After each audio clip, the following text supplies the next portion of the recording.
across the UK, on DAB+, on YouTube, on your mobile, and on your side. This is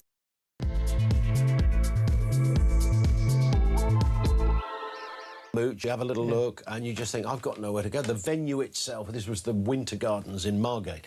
Yeah. All there is a vending machine that sells rubbish coffee. Dreadful job. It was horrific. It's a whole night I'll never get back. Nigel Farage is not at this count, though, Dave. No, it's not clear what it is. He's saying can I just interrupt you there, because we are going to cross now, because the returning officer is in situ. Let's have a listen. I give notice that the number of votes recorded for each candidate at the said election is as follows. Darwood Thomas Faithful, commonly known as Joseph 77, Independent 42. Al-Khatib Adam, the Forward Party 49. Harvey Jonathan David, commonly known as Count Binface, the Count Binface Party 9,455.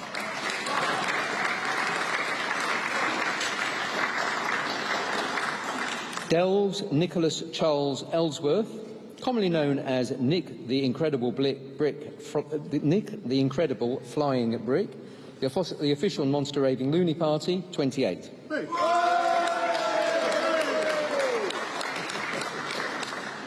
Kane Tony, Independent 17. Carr Matthew Nigel, commonly known as Woke Trump Kazi, Independent 8. Clouston William Stewart James, Social Democrat Party 256.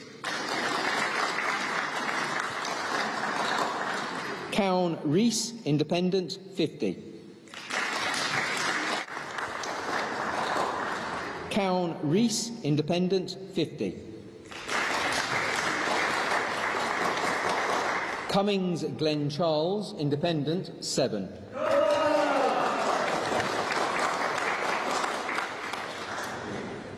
Davies Martin, Freedom Alliance, Real People, Real Alternative 60.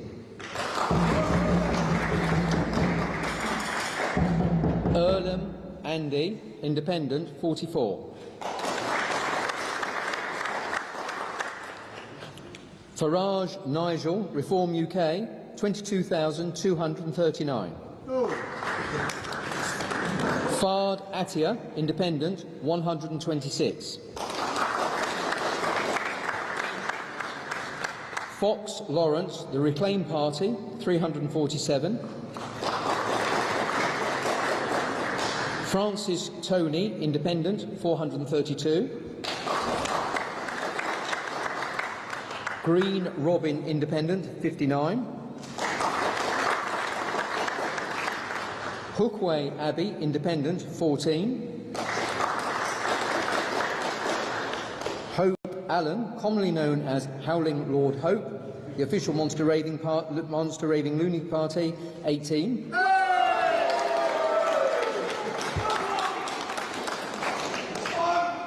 Ingram Stephen Richard, Independent 159.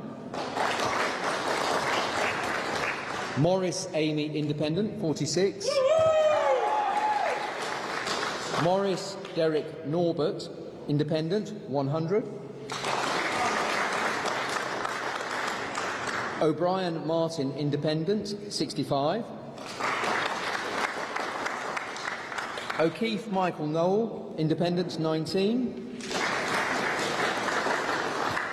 Pellis Nick, Independent 202. Hippolyah Ketankuma, UK Voice Safer and Stronger UK 21. Pocock Daniel 16. Ransley James, Consensus Party candidate 192. Smith Jerry, Independent 9. Stevens Kai, British Democrats, 132. Stevens John, Rejoin EU, 492. Berry Peter Bryan, commonly known as Baron von Thunderclap, the official monster raving loony party, 15. Walford Pamela, Independent, 371. White Marcus, Everyone is God, Party, 10. Wilkinson Mark, Independent, 11. The number of ballot papers rejected was as follows: for want of official mark, 0, voting for more candidates than voter was entitled, 40, writing or mark by which voter could be identified, 1, being unmarked or wholly void for uncertainty, 239. The total is 280. The electorate is 79,785, and the ballot papers issued, as referred to above, is 35,401, meaning that the turnout was 44.37%. And I therefore do hereby declare that Nigel Farage is duly elected as the Member of Parliament for the Clacton constituency at this election. Thank you all very much indeed. So there it is. Nigel Farage, no big surprise there, back in situ. He's increased by around about 1,000 votes on what he got in 2024, from 21,225 to 22,000. I think it was 229. So he's up. Quite a lot of people. A lot of people lost 500 quid last night in Clacton, because you've got to, of course, hit your, was it 5% to retain your 500 quid or something of that nature. There were so many that got double digits that I lost count, frankly. Well, I noticed the lowest lowest number of votes given was 7 to 1 candidate, yes. And that nobody got over 500 apart from Count Binface and Nigel Farage. Well, Binface got 9,455. Yeah. I don't want in any way to reduce the political credentials of Count Binface, but I think it's reasonable to say there was somewhat of a protest vote, and he was the chief recipient of that. Yeah. Anybody who was possibly a Labour voter or didn't want to see Nigel Farage do well would have voted behind Binface. I mean, some of the left-leaning papers were promoting him as a candidate, a protest candidate. So, yeah, so he'll be happy with that. He'll also be relieved he hasn't won, because I suspect deep down a comedian thought, oh, my goodness, if I become an MP and have to go into Parliament and be serious for... and do a job. I mean, goodness gracious me. Would the Speaker have allowed the bin? Well, he wouldn't. No, he wouldn't have allowed the bin. He'd had to go in as. But if it's part of his identity these days, you know, I mean, that would have been. That would have been fascinating. It's not an immutable characteristic, perhaps, but it could be argued that, you know, in the world of identity politics, you know, the bin comes where he goes, the bin goes. He should go in it, frankly. Thank goodness. I bet Lindsay Hoyle is relieved that he doesn't have to work on through that one this morning. Yeah, he'd probably been having bad dreams about selecting the bin for a question.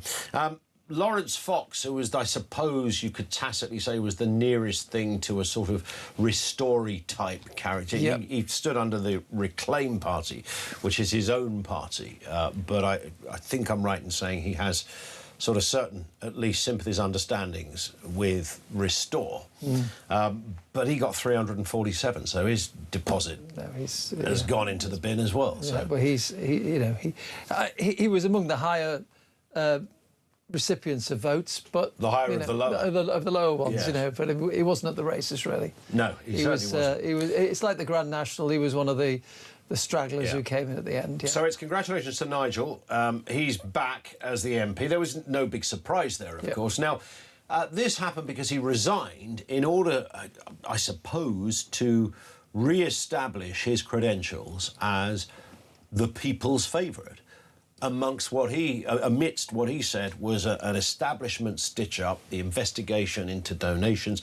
That's now re-triggered, so that opens, as I understand it, immediately. They go back to tucking into the details of the donation question. Does he achieve this? Many, you know, even supporters of Nigel Farage said it was a bit of an odd thing to do. It was a bit of a strange way. It doesn't sufficiently or authentically clarify your credentials of the people versus the establishment. No. It merely means you're re-elected in an already safe Reform seat. Yeah, absolutely. I mean, what it has shown, with a, 45% turnout, and he wins overwhelmingly with an increased share of the vote, that he is popular in that area and would, in fact, win an election, even if the Conservatives and the Labour Party and the Lib Dems were fielding candidates. So I think even if he is found to have broken the rules by the Sleaze inquiry, MPs may shy away from having another by-election. They may suspend him from the House for fewer than the, is it 10 days, where you can have a recall petition. That would trigger a by-election. So I think they'll shy away from having another vote. I mean, they could do it, but I mean, the cost of it, and then for them to be defeated, they'd have to field candidates in another by-election. Indeed. So Nigel Farage was not at the count. Reform said they were advised not to attend by Essex Police. Essex Police said they had not advised any candidate to stay away from the count, so we'll make of that whatever you wish. Reform UK has also cancelled a planned speech from Nigel in Clacton this morning. But he did speak overnight. We're going to cross to Clacton in just a second. Let's just have a listen to Nigel Farage speaking overnight. I called this by-election because I wanted the people of Clacton, the voters of this constituency, to be my judge, not the mainstream media in Britain and the political establishment who paint us out to be criminals and bad people every day. So I asked the voters of Clacton to be my jury. And the verdict has now come in. You haven't heard it yet.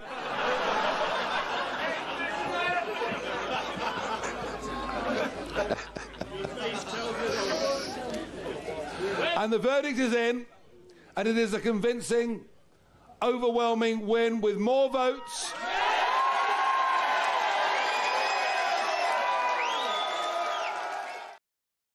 So that was Nigel Farage speaking overnight. So even early doors, you know, we were aware Mr Farage was going to win this, Dave. But he even knew that there were more votes there at that time, which is really just a case of the visuals of looking at the stacks on a desk. Yeah, I mean, it was clear that he was going to win this.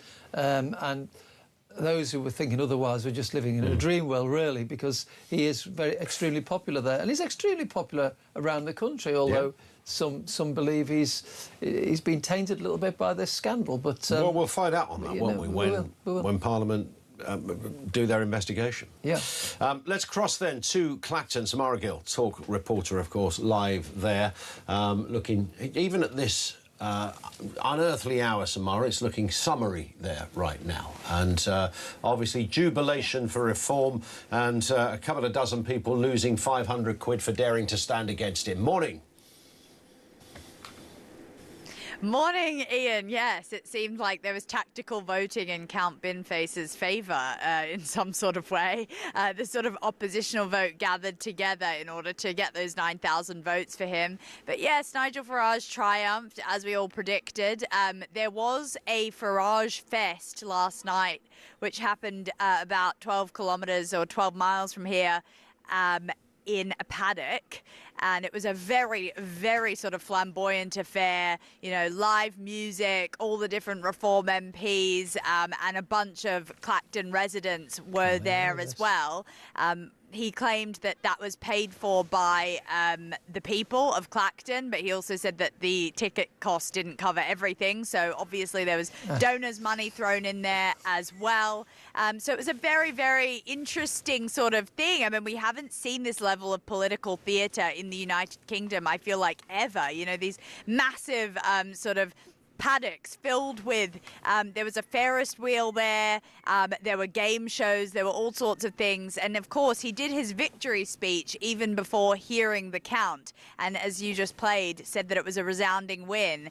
But 775 new votes, I'm not so sure. We are starting to scratch our heads a little bit here as journalists, wondering what the point was of this whole thing. A lot of people I've spoken to, cab drivers, etc., do believe that it's an establishment stitch-up that is happening to Farage, and that this is the two fingers up to the establishment that they want and that they want to take part in. But there are others that are completely disenfranchised by the whole furore and don't want anything to do with what media hell this has brought upon Clacton, and also how they feel slightly used by Farage and how he didn't even show up to the count where they did put their good vote in. And this would, I mean, this is expensive to run a by-election. None of these things come cheap. I've never been able to quite work out why it's so expensive to, you know, get a load of people to tick a piece of paper and then count them. But nonetheless, the whole infrastructure of setting up a by-election is expensive. It would have eaten as well into Reform's coffers, one would assume. Massively, and I think they saw a bit of, I mean, we know that there were internal text messages going around where they redirected everyone from the Manchester mayoral by-election to Clacton once Nigel had announced things. This has obviously cost the taxpayer around here £250,000. Now, Reform said that they would actually pay that back to the council, but unfortunately, because of just rules, they couldn't do that because it would look like the winning party was paying off a council for a by-election that they won. So it would just not bode well, and would, I think, be illegal when you look at the actual rule book there. So I think it's cost Reform a lot of money to put on. I totally agree. There were so many canvassers out here. Farage was claiming that he was doing 32,000 steps a day, door knocking everyone around Clacton. But I guess this has sort of rehabilitated his image somewhat. The atmosphere around here, especially with the good weather and a nice sort of summer vibe, has contributed to making sure that Farage is still popular in Clacton and remains so. But, you know, as David said, there's still that Parliamentary Standards Committee that he will have to front up to now that he is once again an MP. And we might be back here for another by-election in a couple months' time. That would be extraordinary. And, of course, Mr Farage did not attend the count. A planned speech for this morning has also been cancelled. Yeah, it has, which I find somewhat disappointing because I think that he should stand up to the media and face a little bit of scrutiny over this. I mean, I think that he ran a great campaign, but of course, you know, did they wargame this from even happening? You know, him not standing against any of the other party leaders. They have been able to spin it very well in their favour, but I think that he's probably just getting, you know, some sleep at the moment, and he probably had a bit too much fun at Farage Fest, if I'm thinking about it. So, yeah, I think he claimed that he delivered his concession speech last night, and that's kind of the last we'll see of him. But if he is around the town, I'll be sure to bring it to talk. Indeed. Mr Farage was told, for security reasons, he says, or Reform say, not to attend by Essex Police. Yes, so Jamie McIver said to the BBC that there was a credible threat against Farage at the count. Now, as you said, Essex Police have totally refuted that statement and said that there was no credible threat in their view. Of course, security and policing have been a big narrative of this entire by-election. I mean, the death of Anne Widdecombe happened pretty much in the middle of the campaign. Just a couple of days ago, Nigel attended her funeral along with other Reform members, and they are stressing the need for proper security for all their MPs and saying that they are under threat. The question will be, though, I mean, from cynics, is he using sort of the threats that have happened in order to, I don't know, avoid certain things like standing next to Count Binface, because, of course, the police have said that there was no threat. So So it's just an interesting one, isn't it? But it has absolutely brought up the big question about security around our members of parliament, and especially the reform ones who do face a lot of abuse and vitriol from all sides. Samara, we're going to be back with you throughout the course of this morning. Thank you. Enjoy the early morning of Clacton. It's a great place to be. Samara Gill, talk reporter, live just by the pier over there in Clacton. I mean, quite extraordinary. We did hear, you know, sort of off the record from one insider that when it came to this parliamentary investigation, that some in Reform thought it would go away as a result of it, but nobody actually checked to see whether that was going to be the case. And, of course, it doesn't go away. It just simply resurfaces now that he's won the by-election. Yeah, nobody factored in, of course, what the main parties would do, and they seem to have colluded to have boycotted this by-election, which gave Keir Starmer the great line of Nigel Farage is going to spend all summer arguing with a bin. And I think that may have something to do with the fact that he's not gone to the count today. I mean, he's done well to avoid... I can't even think of a single moment when the two were caught together, were they, in any form I don't think they were. They sort of pass... Often, you know, candidates might pass each other in the high street as they're giving out leaflets and pressing the flesh and whatever. I wonder what it would have looked like had the other parties, had the Tories and Labour and the Lib Dems turned out. Would it have changed the amount of people that voted for Nigel Farage? I don't think it would have done. I think what would have happened is the vote would have been split a little bit more. The people who perhaps were Labour voters and didn't come out today, what was it, 44% turnout? 44.3%, I think. Yeah, you would have had... It was 58.4 in 24. Probably had a slightly bigger turnout, but... so it's a smaller turnout, but he's got an increased vote share. So he's in that respect, he's done better than he did in 2024, quite clearly. So you may have had a few thousand more turning out to voting for the likes of the Labour Party and the Conservative Party, but clearly they thought that he was going to win it anyway, which is why they boycotted it. Yeah. If they thought there was an inkling of a chance of taking the seat off him, they'd have fielded candidates. It's interesting that he didn't attend. I mean, this comes in from Richie in mid-Sussex, and this really kind of highlights the level of distrust, I think, lots of people have in this thing that is now being referred to as the establishment, referring to authority, the government, political system and structures, and the media in particular. Richie says, Nigel Farage, firstly, well done for increasing the vote. Nigel Farage being advised by Essex Police not to attend the count, and then Essex Police saying they didn't give any advice for him not to attend the count. Like I and thousands of other people would believe anything Essex Police have to say. And I'm not particularly a fan of Nigel Farage, says Richie. Well, I mean, I get this. I understand why people have that sense. I don't know whether Essex Police would literally lie and say, oh no, we sneakily told him not to go, and then we're going to say no, we never told him that. I mean, that would be quite an overt. That's quite a big lie for the old bill, isn't it? And security is usually quite tight around these because it's defending our democracy. And on the counts, there is always, even on the general election, there's the police presence at all the counts, and so there would have been an increased presence there. I would have thought there was a genuine potential for it to be sort of carnage-like in the sense of chaotic, that you might have got this sort of collective crowd that wouldn't let Nigel Farage get a word in edgeways. It might have been a fairly undignified affair. I think that's... And I can understand why he didn't want to be part of that. It would have been not humiliating, but embarrassing. Yes, because he still won convincingly. And he'd be still that picture of him with a bin, standing next to bin face, and all these lunatic fringe candidates, all who were making a noise there during the count. All crowded round him. Somebody who got 7 or 8 votes, and there were more than 7 or 8 people were cheering. So all the supporters who'd come in there. It's a lot of supporters for people who got like 20 votes. Yes, I know, it was quite a lot of Who stayed up all night for that? I mean, even if my best mate did it, I'm not sure I'd go. We're going to take a brief pause, Dave. Calls and comments from you, please. 0344 499 1000. It's the big dominating story. No surprise, Nigel Farage has won the Clacton Clacton by-election with an increased, smaller turnout, but an increase in his vote by about 1,000. So it's gone up in that respect. His nearest rival was Count Binface. This, of course, was tactical from many angles. He got 9,455 votes, so he doesn't lose his deposit. There is that. 6:25. Lines are open. This is Talk.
Demonstrate to the public that you are doing everything. But the key thing here, as you say, he's the Prime Minister. He has the power, as did previous Prime Ministers, to do things like build more prisons and failed to do so. This has been the first real test of anti-Burnham, where I'm going to please everybody. I'm Mr. Nice Guy. Dan Hodges thinks I'm great. And then he's failed it at the first attempt. I don't think he's... I don't think I mean, I've been reading your columns, Dan. Hodges, I mean, come on. You think the sun shines out of his backside.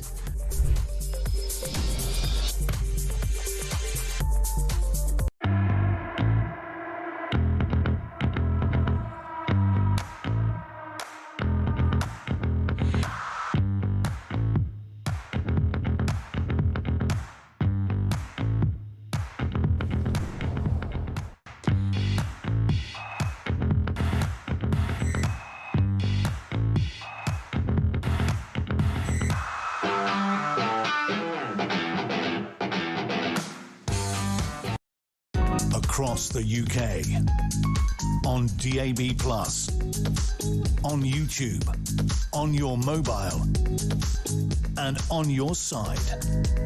This is Talk. Good morning. Yeah, 28 minutes after 6 o'clock. Bill in Cheshire says the Clacton by-election, given the motley crew of joke candidates on display, how does that look to a worldwide audience? The UK, a cradle of democracy. It may be democratic, but blimey, says Bill. Fair point. Peter Day... Pete in Southend.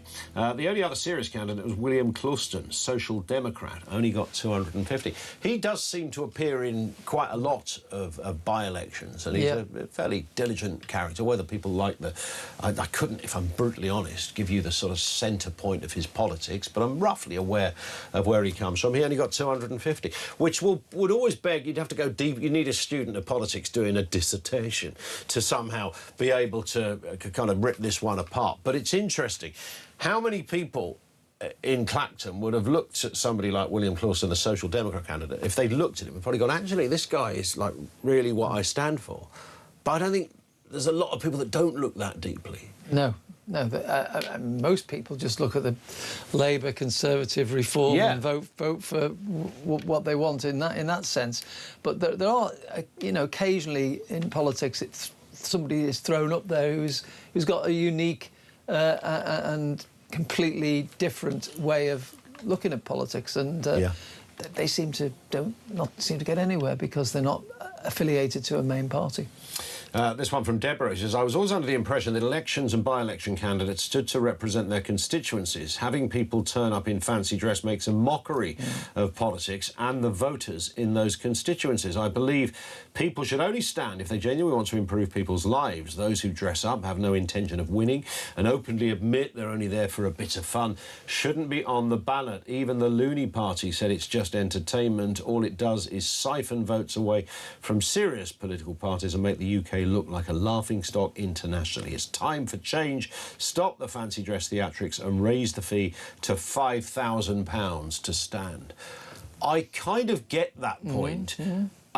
The raising the fee thing is perhaps something I think we could look at. Simultaneously, you have to go, well, it's a democracy. You've got to take the weird with the authentic and the genuine. There's some credit in that comment, but I'm not going to die in a ditch over it and arguing over this. I think there's some valuable points being made there, but it's part of being British, isn't it? It's the British humour, the British way of life, and as you rightly say, Ian, if it's a democracy, however crazy your viewpoints are, you should be allowed to stand and let the people decide. You've always got that life story, haven't you? Yeah. I once stood in a by-election, and I'm sure most of these people, their mates in the pub said, we'll put the 500 quid together, don't worry, you won't lose anything. They had a bit of a whip round, and you do a bit of electioneering, you turn up on the night, you hope that the person that wins... I mean, in some of those constituencies, you've got the Prime Minister standing. You know, when Makerfield comes up next time around, the Prime Minister of the day will be standing there next to a man with a bin on his head. And that's... And you certainly wouldn't get that in North Korea. If things carry on as they are, Andy Burnham might... In fact, if you tried it, you would get a bin on your head. for a whole different reason. Yes, full of dynamite. That's how that would work. Chris is in Oxford. Chris, morning. Good morning, Ian. How are you? Good as gold at this end. What are you thinking? Well, I find it incredible that people who hate Nigel Farage vote for a bin. Instead of, and this happens all over the country, people are so stupid sometimes because they don't look at the policies. Yeah. What Nigel's offered, stop the votes within 2 weeks. Basically what they're saying, because they don't like the man himself, they don't look at the policies, is, yeah, they'll have the votes in. They don't mind if Labour truck a load of migrants into Clacton. They don't mind higher taxes. This is a result of using the most valuable thing we've got for changing governments, which is our vote. And yet they waste it. And the country does it as well, all over the country, because they don't like somebody. They don't look at the policy. As for the parliamentary investigation, well, that's just, a joke. Yeah. Because you've got Labour, Conservative, Liberal. Of course they're going to find him guilty some way or the other, because they want to get rid of reform. I find it incredible. And as for Essex Police, I would not believe them. Look at what's happening in policing with Anne Widdecombe. The only people I would believe is the terrorist squad that actually linked a murderer to that political side, whereas the police were absolutely wrong. Do you think... Do you genuinely believe that Essex Police would have told Nigel Farage, look, there's been a threat, don't turn up to the count, and then 10 minutes later deny they ever gave that advice? The way things happened with the other police, with Anne Widdecombe, yes. The only people I would believe in terms of a genuine threat would be the anti-terrorist squad that said to the police in that, you're wrong. This is do you think, many people are arguing that the police got an unfair kind of hearing on the Anne Widdecombe story. They gave a press conference saying at this moment in time there's nothing to link this to politics, and obviously we have to be careful. There's a court case about to happen, so we can't get into too much detail. Was that not reasonable that the police at that point gave that information? I don't think they should have given any information at all. You know, they made a big boo-boo by saying nothing to see here, it was just a burglary, and they were totally and utterly wrong. Yeah. I'm not sure they quite said that, but you're right. They did allude very obviously that there was no... Well, they said at this point there's no political motive that we can find. But then, of course, 5 minutes later, the counter-terror police were involved. Well, that's right. And now we've got a person with political links that's now up in court to be tried. So the ground force police, when they've got supposed to, or reform said, they've got credible threats, let the counter-terrorist police look at it, because ordinary police just aren't equipped with today's police in the way that Labour's turned it into a force that can be trusted. Well, Chris, thank you very much for that. It's interesting, David.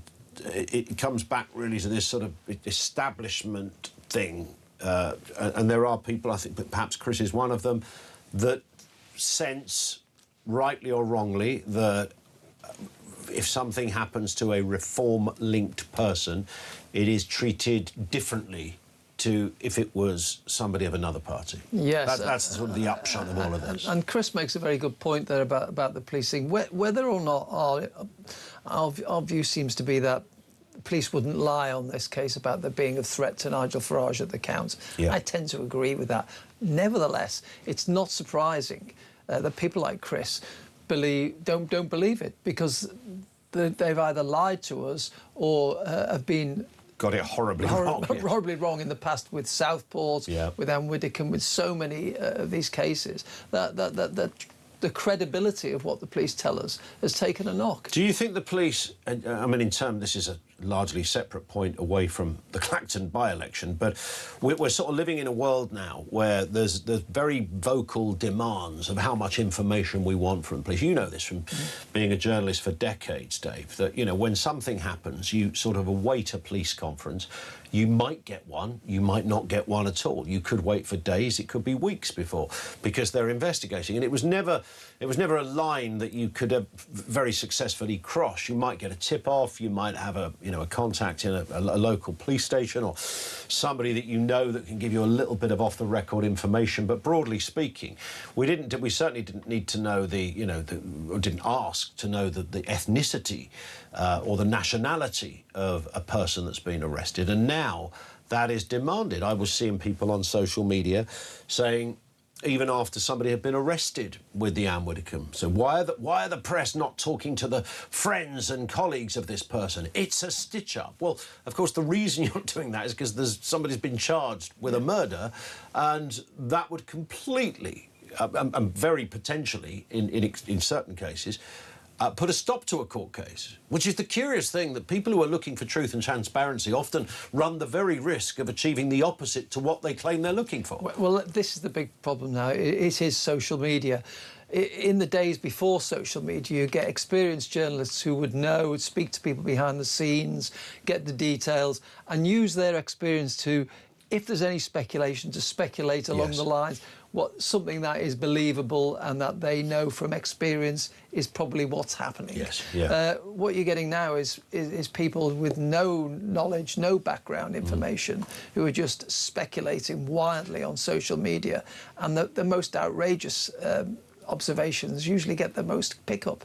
Absolutely. That is a problem the police have now, which is why they have to be more open than they were before. Yeah. And I spoke to one defence barrister who said to me it's pretty standard now for defence barristers to throw in, my client can't possibly get a fair trial here because the speculation on social media has been so rife, and it will, if nothing else, it will dilute, at the very least, the chances of real balance being shown, because people have already speculated. So it's being used by... It doesn't matter how many times you tell people, if you work in our industry, what they sort of laughingly call the mainstream media, if you work in broadcast, print journalism, whatever, there's a rule book. You don't even need to... after you've done it, you don't even need to write it down or refer to it. You just know what you can and cannot say. You know how you've got to source a story. You know how far you can take a quote, whether you could trust it. All of that is out the window. And social media, legally, is meant to adhere by exactly the same rules as you, Dave, when you write a column for The Sun. Yeah, so absolutely. Bob in Arbroath, when he posts on Twitter, he is subject to the same rules as you. But Bob doesn't know that. No, and something's got to give sooner or later, Ian. Either the police or the authorities are going to have to crack down on people who break these rules and do them in the courts. Yeah. Now, I don't know. If you say Bob from Arbroath tweets something and it's watched by 100 people, does he get any more punishment than somebody who does it and it's watched by 5 people? Yeah. I mean, where do you draw the line? That's point one. But the other issue is they're going to have to look at this business of prejudicing a trial. I think judges are going to have to say to people, you ignore anything you've read on social media, yeah, and trust the jury to be clear on that. Yes. Because we can't go on like this anymore. See, I'm slightly old-fashioned in this, and whilst I know that there can be all manner of... and I don't even know whether it's establishment stitch-up or whether sometimes it's just cock-up, where somebody has missed something out, and often, you know, you accuse different elements, police, media, whatever, of omission rather than what they've said, not often what they haven't said. And there's a thirst on social media. Why are the police not telling us this, etc.? I don't want to know any of that. And I speak as a journalist. I don't want to know any of that. There's a court case to establish all of that. Yeah. That's exactly why there's a court case. There's a jury going to hear all of this stuff. If there are friends that are going to come out either against or in favour and say, oh, yeah, I went to school with him, he's a right old weirdo, even back then bring it up in a court case. I don't want to see that played out on social media. And the very same people who correctly, absolutely correctly attacked David Lammy over the let's get rid of juries in certain cases and were very animated. No, you can't do that. It's the authenticity of our legal system. Our justice system are doing all the things that actually go against this, the justice system we have. It's a great point, that, Ian. It's a great point. I mean, the jury system is there so that we can hear all the evidence and we can see it. And you know, some of these courts make cracking stories when the trial comes out, things we didn't know. Yes. And then suddenly you go into court and day one, out comes this bombshell of an allegation, and it makes the front pages of papers. Absolutely. And none right. of us knew anything about it until the trial started. Completely. Don't go away, Mike in Durham with you in a few moments. 0344 499 1000. Drop us a voice note on any of this. We've moved into other territory as well, but the central story this morning, Nigel Farage has convincingly won the by-election in Clacton. It was already his seat. He resigned that. You know the story. Stood again to make a point about the support he has against what he and Reform call the establishment stitch-up. He's won. Count Binface came second with I think we can reasonably say, some protest voters chipping in to prop up his 9,455 result. But nothing compared to Nigel Farage, who came back with over 22,000. So he is firmly, convincingly, unequivocally, again, the MP for Clacton. There's still the parliamentary stuff to sort out. We might come on to that. Thoughts on all of this? Lines are open. This is Talk.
Across the UK, on DAB+, on YouTube, on your mobile, and on your side. This is Talk. This from Tony. He says, Ian, both statements are true. There is a credible threat. And also, we've not told any candidates to stay away. Police chief's playing with words. I don't think the police did say there was a credible threat. If there was a credible threat, they would have told everybody to stay away. Yeah, I think I mean, we don't know, do we, really? I mean, the police have said there wasn't a credible threat. Nigel Farage said he's staying away because he felt uneasy. He's quite entitled to do that. Of course he is. And by the way, I tend to agree with Nigel Farage not showing up. I can see how it would have been a pantomime. You know, at best, it would have just been a lot of jeering and booing from people who didn't like Nigel. It would have been a charade in the sense that you'd have had a bloke with a bin and a fella with a, you know, some animal on his head or whatever, you know, just some bloke dancing, gesticulating, God knows what. It wouldn't have been a very dignified... I don't blame Nigel Farage staying away. Again, the point I made earlier, and Tony, who just sent that last message, I also agree with and can completely see how Tony has got to that conclusion. We're living in that world now where the distrust of... Tony wouldn't have thought that 10 years ago. No. But now that's how we're in that place, because we've seen ineptitude at heady levels. We've seen it in all sorts of areas where the old Bill have royally messed up, and not necessarily by design.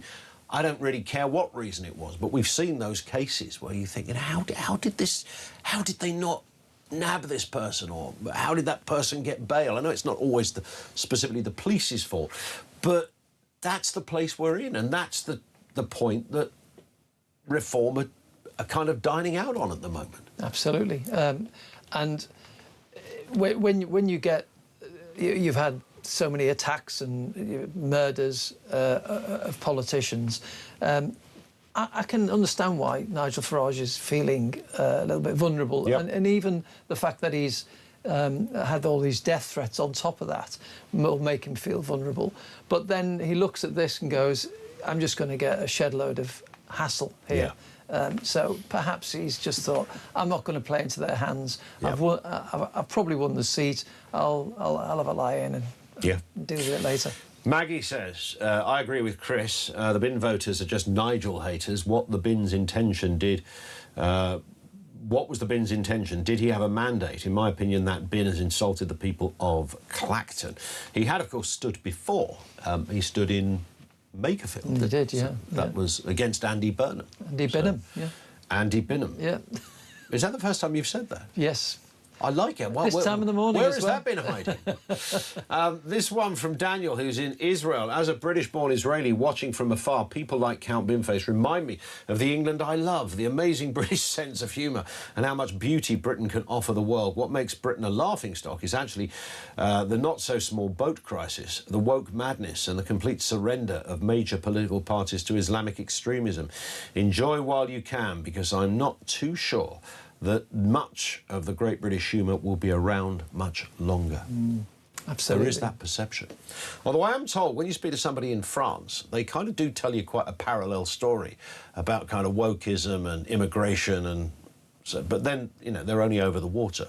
Yeah, as we know from the migrants coming across that little stretch, yes. Indeed. Yes. Let's go to Mike in Durham. Mike, how you doing? Morning. Good morning, Ian. Not doing too bad. Good. What are you thinking? Right. David's the second establishment person this morning to suggest putting up the cost of people entering politics. Now, I know the establishment want all of us poor plebs to keep in our lane and just do as we're told. I know, even for me, the number of candidates was rather ridiculous. But this is how we do things. We are allowed to put our names forward to become MPs. Right? We know they want to price us out. Yeah. They've tried it before. This is the establishment's way. Who do you think, Mike, who do you think are the establishment? When you hear that word, what does it mean to you? Well, you've got your political class, your politicians, you know who they all are. You've got your media people. Because in a weird way, in a weird way, Mike, Andy Burnham is sort of making a similar point, isn't he? He's talking about the Westminster bubble and that lot down there and how they've done business for years, and he's going to change it. It's not so far away from the point that Nigel Farage is making.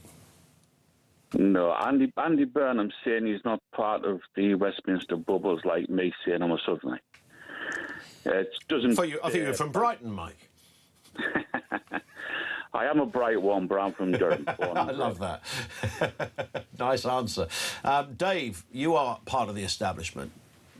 Well, yes, people always think you're part of the establishment if you work in the media, which is not necessarily the case, because our job is to expose the establishment when they do things wrong, and we've done that with Andy Burnham and with governments past and present, and the problem for Nigel Farage, and when he's being attacked by other sections of the media who want to attack him, then they're entitled to probe the expenses and the funding of any party they want. And we've seen it about Labour, we've seen it about the Conservatives in the past.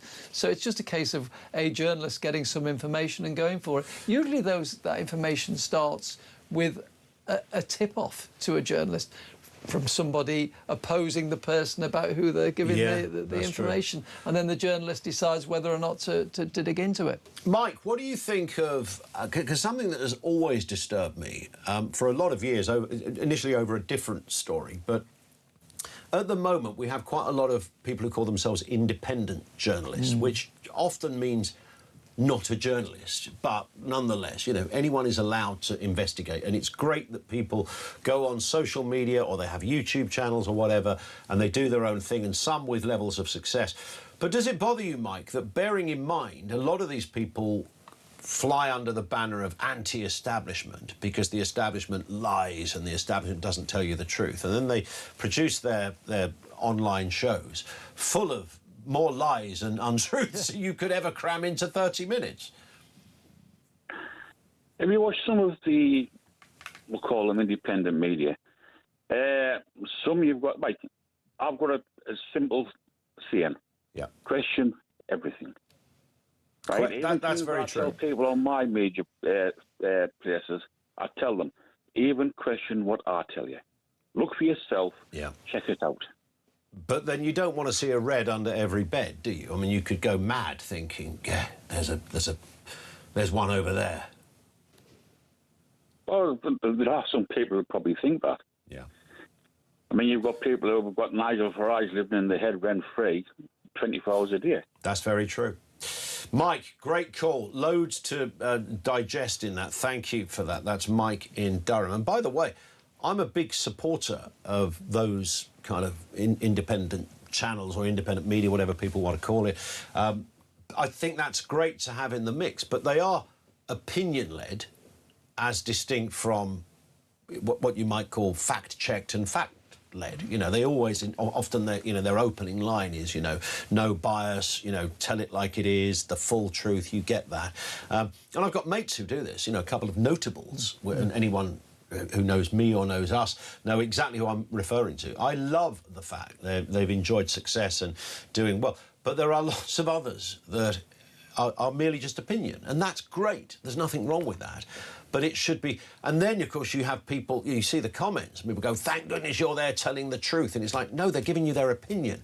To you it's the truth because you agree with the opinion. And that's the sort of weird swamp we found ourselves in. Absolutely. This is not some authentic, greater, more authentic media. This is just opinions that you agree with. Because if you're of a different political view, you watch the same video and say it's a load of trash. Yeah, you get, particularly in the field of political journalism, and, you know, you and I have worked in there and know what it's like. You get some journalists who are clearly client journalists, and they represent a party. Yes. They are passionate about socialism or about conservatism, or whatever it might be. I mean, I won't name current people, but you know that then person A is never going to get a story given to them by the Conservative Research Department, because all he or she does is slag off the Conservatives and praise Labour. So Labour will give that journalist loads of stories, knocking the Tories or beefing up what the Labour Party's doing. Yeah. I'll give you one example of somebody who no longer does it, is Alistair Campbell. Yeah. When he worked as a journalist, all he ever did was put out handouts from the Labour Party, knocking the Conservatives, and the Conservative backing journalists who do the same. And he wrote a column which was always on the same sort of lines, and then he actually went away for the Labour Party. Yeah. And that's fine, that happens. Other journalists just get on with doing the job and trying to cover it in as balanced a way as possible. Yeah. And if they get a story knocking one or the other, they'll go for it because it's a good story. Yeah. I saw one the other day, and no names on all of this, completely breaking the laws of the land of contempt of court by getting into detail that just simply you're not allowed to do. And now that it would still be illegal, even if it was put on the internet, in YouTube, Twitter, whatever.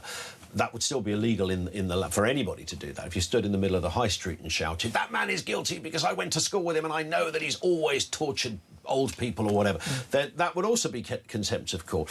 But it's interesting. I would just like, in terms of getting to the truth, that some of those places have to play by the same rules. I don't mean Ofcom rules, because Ofcom rules mostly are just common sense, but then there's some stupid one, like this business that we have to read out 30 names in a by-election, is not just ridiculous, it's utterly insulting to everyone's intelligence that you can't even, as we go closer to it, you can't even mention, yesterday we couldn't even mention the word Clacton without fear of the Ofcom boys coming for you and going, you've breached the rules. It's like, no, we haven't breached the rules. People are adults here, grow up. Yeah. But all the other stuff about sourcing material, and you know what it's like. You know, when you come across a story, you make phone calls, right? You're in a you make phone calls. You don't just... People think that, you know, I've got a load of newspapers here. There's a school of thought that people think a bloke just sits at a desk and writes anything they want.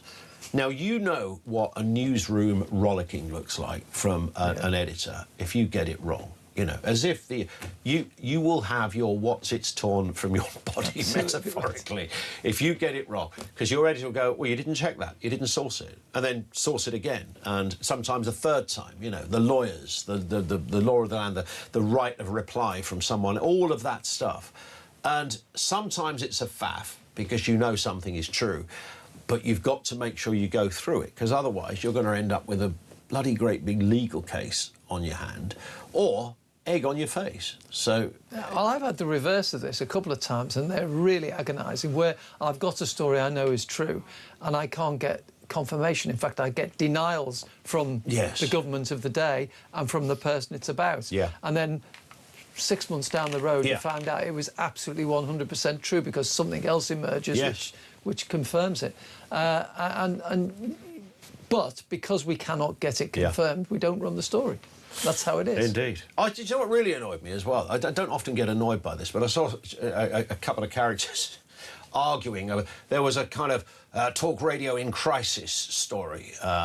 You know, again. Yeah, I know, exactly. One of those. It's like, and it's always great. That kind of stuff doesn't bother anybody. But and it was about they've lost all their listeners.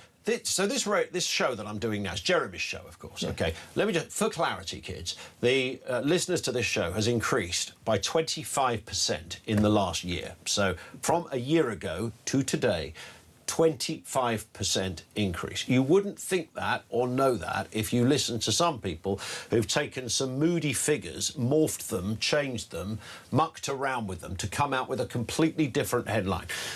Check it wherever you wish to check it. I wouldn't be allowed to say that on air. My boss would kill me if I said it and it wasn't true. Ofcom would kill me if I said it wasn't true. This breakfast programme has 25% more people listening than this time last year. That's just a fact, OK?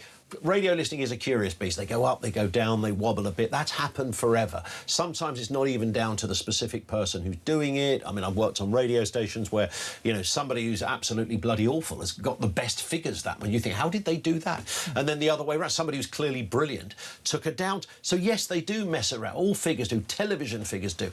Circulation of newspapers, you know, trying to get to the science of what really happened. What about the person that read the newspaper 500 times in the doctor's waiting room? Do they not count as readers? You know, all of this, there's loads to get into on that, but I just wanted to put that out there on behalf of Jeremy, if nothing else. This is not my show, of course. I'm back on 1 o'clock in a week's time, so yeah, happy to go into that little rant. talkTV have done a Clacton they've increased their majority. Absolutely right. By 20-odd%. Very good. Well done, talkTV. Good to see you, Dave. We will speak soon. David Wooding with us here on the programme. Charlie Rowley joining us next. And we're back to Clacton as well. This is Talk.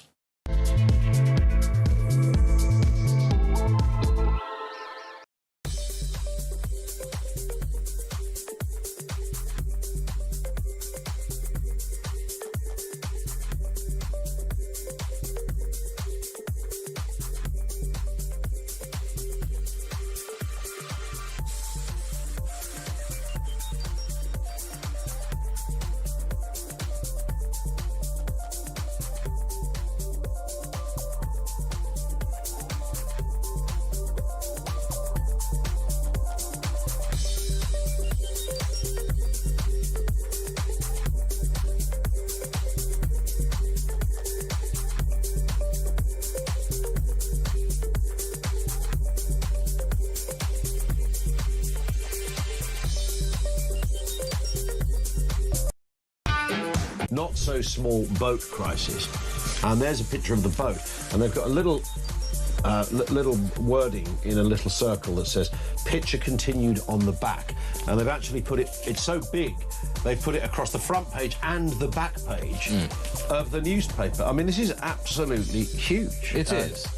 By definition it is. And they're getting bigger all the time. Getting bigger. What's not really sure that you can call it a small boats crisis anymore. It's a 49-foot dinghy.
Across the UK, on DAB+, on YouTube, on your mobile, and on your side. This is Talk.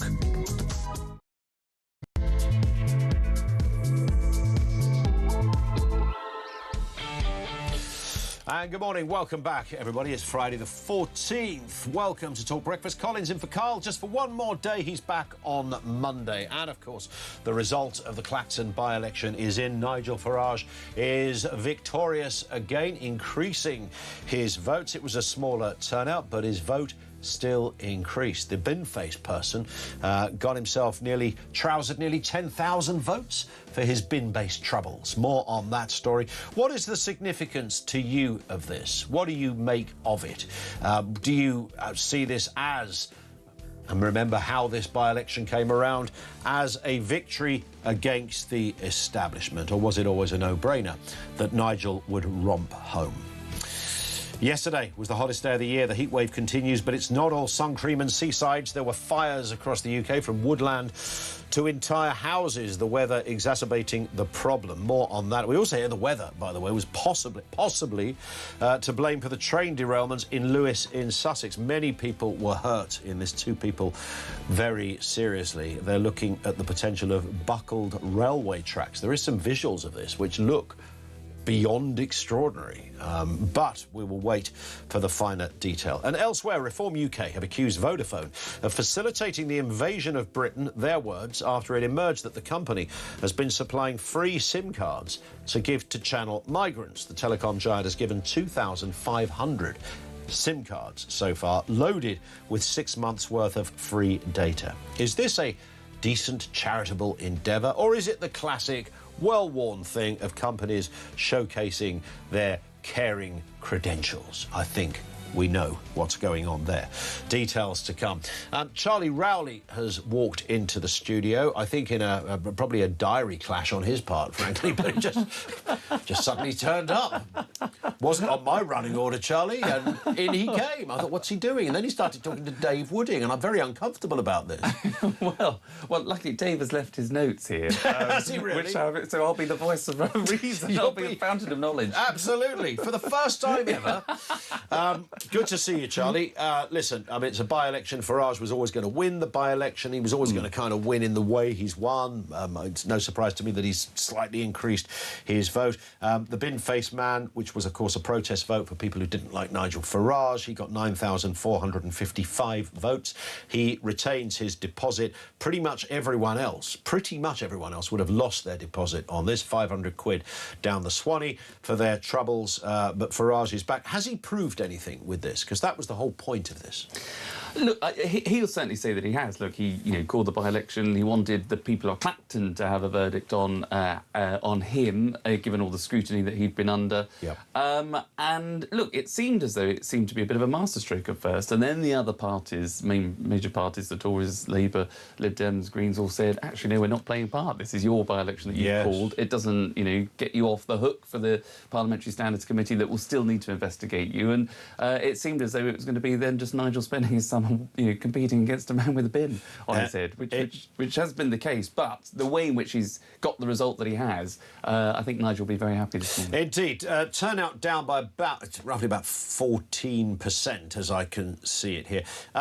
Had the Tories... if Labour had stood, it would have made no difference to the Farage vote. It's not as if there were people that would have been voting for Labour that suddenly decided, well, I might as well vote for Nigel now. But although you do get those kind of quirks.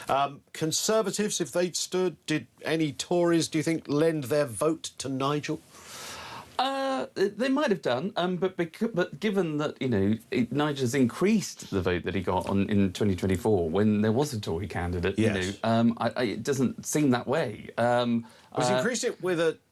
So it would be a higher percentage, wouldn't it? Because a smaller turnout, higher votes, so it would be a greater percentage than he got before. Totally, yeah, and just a higher number of physical votes. So if you are that sort of Tory voter that sort of wavered, or so I mean, look, the people that voted for Binface, he's got those 9,455 votes from somewhere. That would have, you could imagine, come from the Labour vote that's in the constituency and other maybe left-wing parties. So I mean, the reason why that matters is because if there is a second by-election, because this is now Now, the whole game of chess that seems to have been played during this whole thing is that if the Standards Committee actually then, the Standards Commissioner, I say, recommends that action needs to be taken by the committee then of MPs will put that to the rest of Parliament, and it will be for the whole of the House of Commons to vote on whether they want to suspend Nigel, and then that'll have to go to his constituency, and his constituents who will, if they get 10% of the electorate, so I think that's about 80,000 people, so they only need 8,000 signatures to say, yep, we want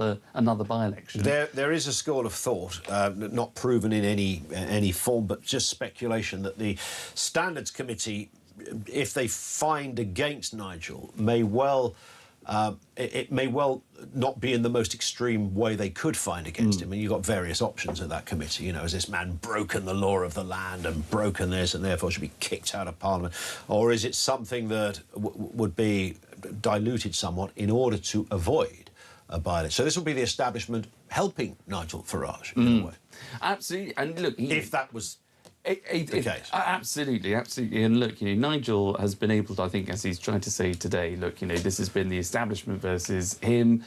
He's got the result from the constituents. That's all that matters. If the other parties, he will call them the uni parties, all ganging up on him, if they continue to want to play the game, then that's entirely up to them. But, it just plays into a narrative that they're all out to get him. Chris says, I don't blame Nigel for not standing at the count. Nobody with a real brain would stand next to those fools. Absolutely bang on, Chris. I wouldn't stand next to them either. Let's talk to Samara Gill, talk reporter who's live in Clacton for this morning. Samara, good morning to you. You've been covering this throughout. And just to pick up on that, you're in a different location now. You're still pier-based, but the dress is on. The shades are on, and it's a summer's day in Clacton-on-Sea. Still one or two people knocking around. And, of course, right now you speak to us as the result is fully confirmed as of about an hour ago that Nigel Farage remains the MP for Clacton. Yes, absolutely. Ian, I've had my coffee. I'm feeling a little bit more awake, that's for sure. And I'm out here on the beaches of Clacton. I've got some sort of issue to bring up with Nigel, the now coronated MP. There's no reception. The reception in this town is so patchy. You can be, somewhere over there and absolutely have none, and then over here have perfect reception. But I tell you what, I've got a treat for the audience. I've got someone who voted in the Clacton by-election next to me. Hello. Hello. How are you feeling? Nigel has won. Yeah, well, yeah, he hasn't done a lot for Clacton, but I think he's probably the answer for the country. All right, mate? We're about to get run over behind us. But anything for the channel. So you voted for Nigel. Done a lot for Clacton. There's too many derelict buildings that should be done up for young people, to give young people somewhere to live. He hasn't done any of that. So he hasn't done a lot for Clacton. But he is the answer for the country, because I think he's the only person who says things as they are. It's as simple as that. And the £5 million donation problem, which kind of triggered this whole by-election, is that an issue for you? No, I accept that most politicians are in it at the end of the day for the 100,000 a year that they get. And so everybody's in it for money. And if it was for his security, and let's face it, look at Anne Widdecombe. She could have done with 5 million, couldn't she, for security? She's dead. And so, no, I don't. I think he was entitled to accept it, and I'll go along with that. Don't bother me at all. And he didn't show up to the count. Do you think that was a little disrespectful to your vote, or do you think that was fine? Yeah, he takes us for granted. He takes us for granted, but I still Well, I still think that reform is the answer. Or the other lot, if they get together, I can't think they're in a resur or whatever they call themselves. If they get together, they'll walk the next election, because most people are fed up with the boats. They're fed up with them doing nothing about it. And now they're telling us, if you've got a few bob and a nice house, we're going to put a load of immigrants in your garden. It's not on. No, absolutely. I think it's interesting is that if there were to be another by-election in a couple of weeks, if Farage is found guilty by the Standards Committee, this all seems very Westminstery, to be honest, would you go and vote for him again? No, but because I think if he's found guilty, his deputy, I've watched him on television. He's Richard good. Tice. He's good. Yeah. And I think he would be standing. So I'd be voting reform, regardless. Mm-hmm. You could put a collie dog up with reform on it, I'd vote for it. You know, I think reform's the answer. There you go. My wife would say you're an idiot. She didn't vote for Nigel? Yeah, she did. Yeah, of course she did. But yeah. she still... She still thinks I'm an idiot. She's entitled to. Is this all going over? No, that's actually really, really interesting insight into the mind of the Clacton reform voter. You can see here that they are so disenfranchised by the rest of Westminster, by the rest of politics, that they will put their trust in Nigel. Or his deputy, or someone from Reform.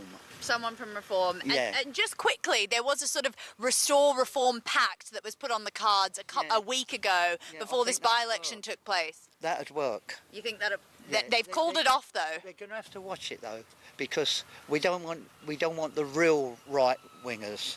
We don't want 1939 again. We don't want the real right wing people, but we want people who are leaning that way, who hold the country dear, for want of a better word. And I think Reform and Restore are the answer. And but you've got to watch them, because they could go too far. Yeah, is that with the anti-Semitism? Yeah, that's it. There's a little bit of Jew in me, so yeah, I feel strongly about that.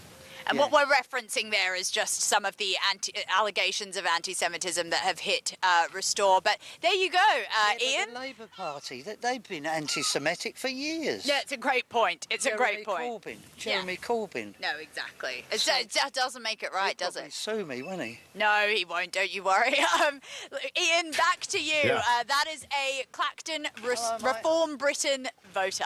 There it is. Samara, thank you very much. Hands back to me just as the lawsuit's pending. Thank you. Book that man for the paper review next week, by the way. Oh, yes. Yes, I liked it. It was quite brave of our Australian reporter to pick a man with a Kiwi baseball cap. Of all the people in Clacton, there's a Kiwi. He won't know much. Turns out he's not a Kiwi, and he knew loads. But he spoke... I thought what he said was really interesting there. There was a couple of points. He began by saying, look, Nigel Farage hasn't done much for Clacton.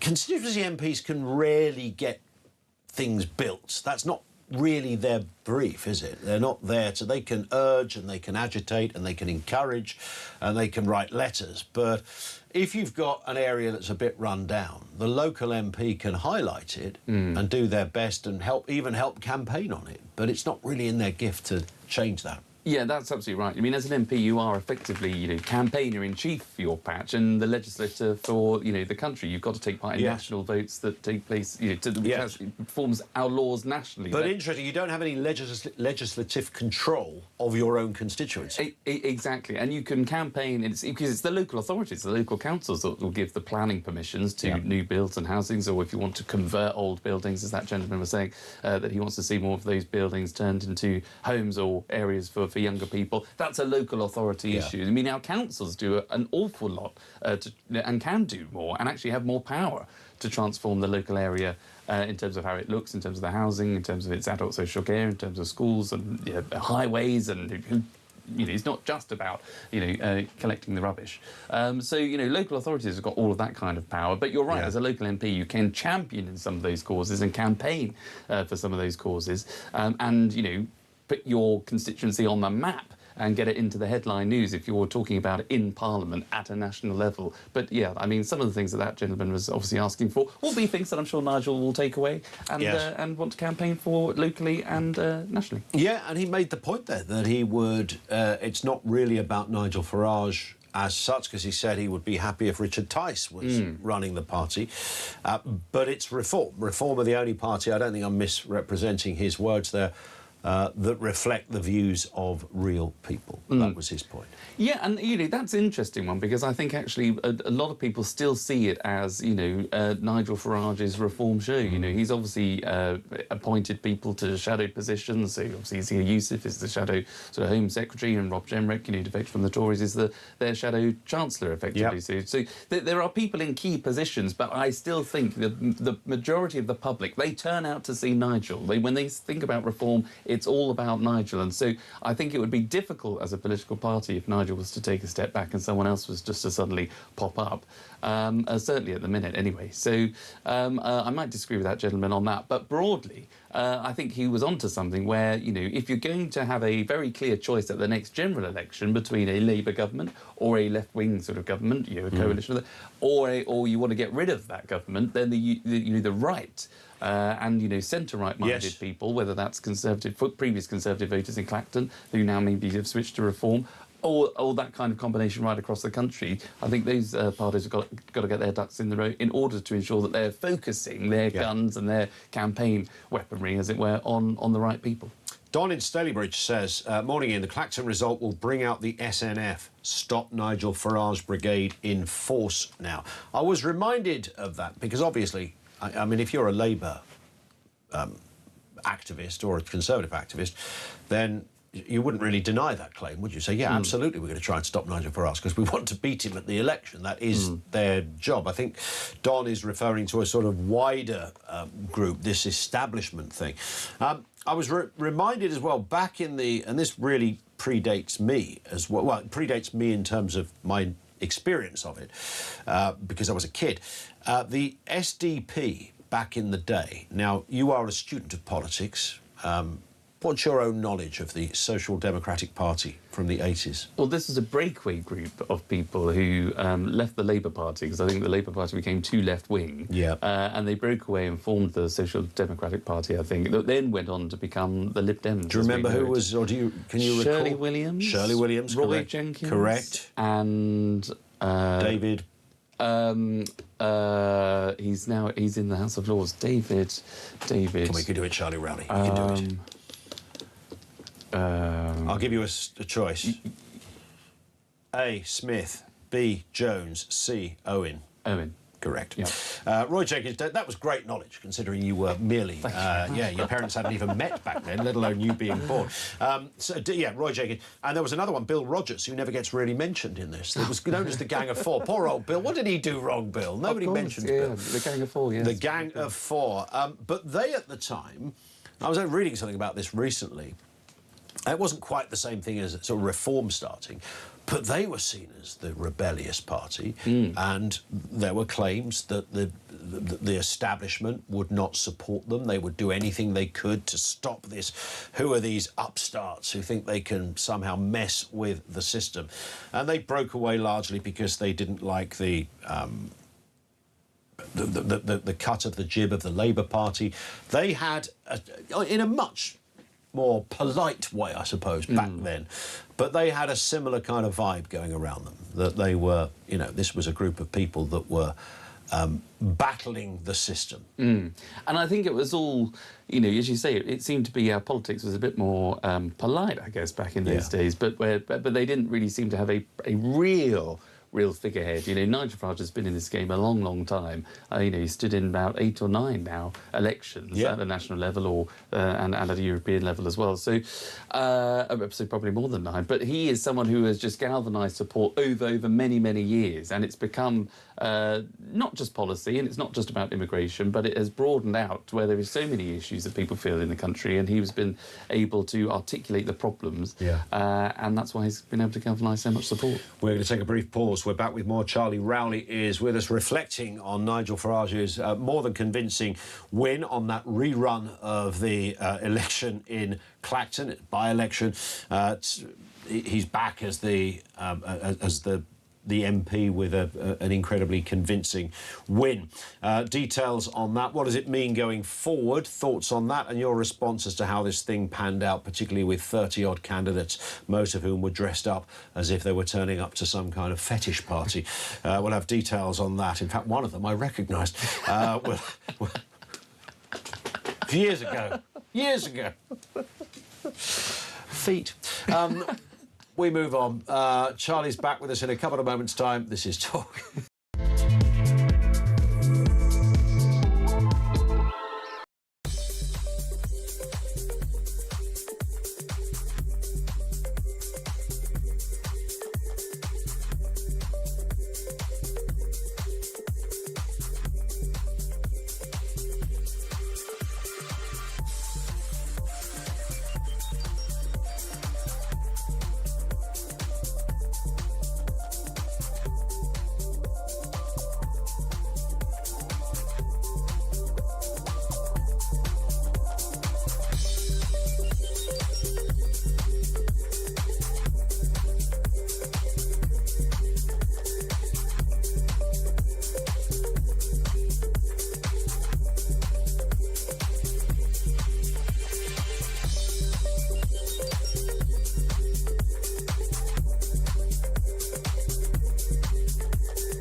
Sex basis on biological sex. Yeah. And therefore you cannot have people going into a women's space, which is for women only, who is not a biological woman. I was wondering whether that interview was conducted on April Fool's Day, because I think it was a new low in the sort of... A new low for low? A new low for low, because, I mean, just the absurdity of not being able to ask a very basic question about the monarch of our country.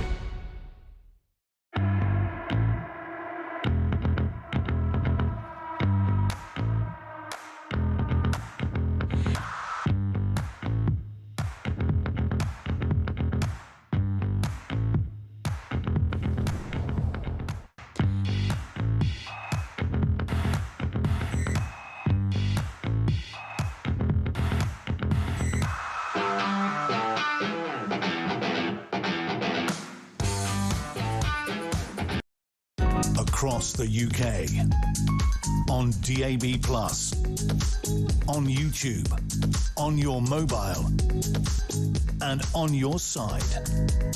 This is Talk. 26 minutes after 7 o'clock. Good morning, welcome. It is Talk Breakfast. You're waking up to a Friday morning. Ian Collins in for Jeremy Kyle for the final day. Jezza is back on Monday. Charlie Rowley is with us. Have I just said Charlie Rowley is with us? Did I just say that? Or have I not said it yet in this section? Am I repeating myself? Am I going Clacton delirious? You can repeat it. I think you Clacton delirious. Sounds like a diagnosis. Yeah, I'm very sorry, sir. What's wrong with me? You've got Clacton delirious. Did you catch that from that man of the past? The man with the hat on. That's where it came from. Have you gone Clacton delirious this morning? Nigel Farage hasn't gone delirious. He's the victor and a convincing win as well. He's increased the percentage of his vote. It was a lower turnout, but he's got 1,000 more votes than he got the last time around. The nearest rival, and even that's a joke to say rival, was Count Binface, because he was really the sort of protest figure that was put up. And now, of course, people go, he was put up by the establishment. Now, old Binface has been at this for a while. It's not, he just does this stuff. He did it in Makerfield, didn't he? Against Andy Burnham. Yeah, well, he's been around Count Binface, and so he's not a first-timer to these kinds of things. He's not a first-timer. He's a well-established character. Let's get a voice note on Clacton. This comes from Jay. Morning, Jay. Morning, guys. Great show as always. Well done, Nigel and the team and everyone involved. Onwards and upwards now. Now let's watch. Let's watch Labour and everyone drag out the £5 million gift from his friend. That's going to drag on until they need to use it. That's when it will drag on. I mean, it's a bit of paper. Just get on with it. All this red tape and messing around. That's why it takes us years to do anything in this country. Absolute joke. What I will say is the Conservatives, Restore, didn't field a candidate, as we know, like Labour, Lib Dems, Greens, etc. But what I will say is Conservatives and Restore, you helped reform. You've helped reform. So you think you're being smart by doing this. I'm really shocked at Restore not fielding a candidate, being a new party.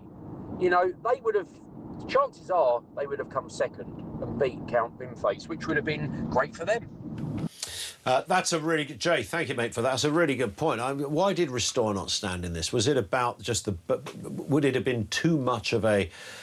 Well, let me put it this way. A humiliation for Restore? Would it have really cemented the view that Restore are really the wannabe pups of the picture and Nigel Farage is the Don who speaks for that contingent of politics? Yeah, I think that's right. I mean, given the relationship between Rupert Lowe and Nigel Farage, before, even though Rupert Lowe extended a half-hearted, I would argue, olive branch recently, before that by-election was called, they were still, very much leading their respective parties. And I think, look, if Rupert Lowe's vision back then was to sort of become the party of the right, because he thought that his ideas are better than Nigel's, I think running a candidate in Nigel's own backyard, where Nigel is incredibly popular, and to lose, as Restore would have done, I think he probably didn't want to take that gamble. Let's get a word with Joe Twyman, founder of Delta Poll. Joe, good morning to you. Good morning, Ian. I don't know what we take from this. I mean, we've only an hour ago got the results. Some people thought it was going to come a little earlier than that. Poor old Charlie here in the studio with us was booked on a down-market broadcasting outfit and had to stay up for 3 hours when nothing happened. Having said that, we've all been there when you're hoping for an early result, but it came through just after 6 o'clock, or around about 6 o'clock. A win for Nigel Farage. No big surprise in that. What do we extrapolate from this result beyond a win for Reform? Well, I think you can look at it in terms of good stories for Reform and bad stories for Reform. In terms of the good stories, it was a win, as was expected, and though it was expected, if the last 10 to 15 years of British politics have taught us anything, it's that nothing can be guaranteed, but a win is a win, and in time, as time passes, very few people will remember the actual result. Another good piece of news for Reform was the fact that Nigel Farage increased the total number of votes on the last election. 1,000 more or something like that. That's a good news story for them. But bad news in terms of the numbers, less than 2/3 of the vote, more than 25% of the vote for Count Binface. And another good story, Reform managing to get turnout up, or is that a bad story because people were motivated for him to turn out?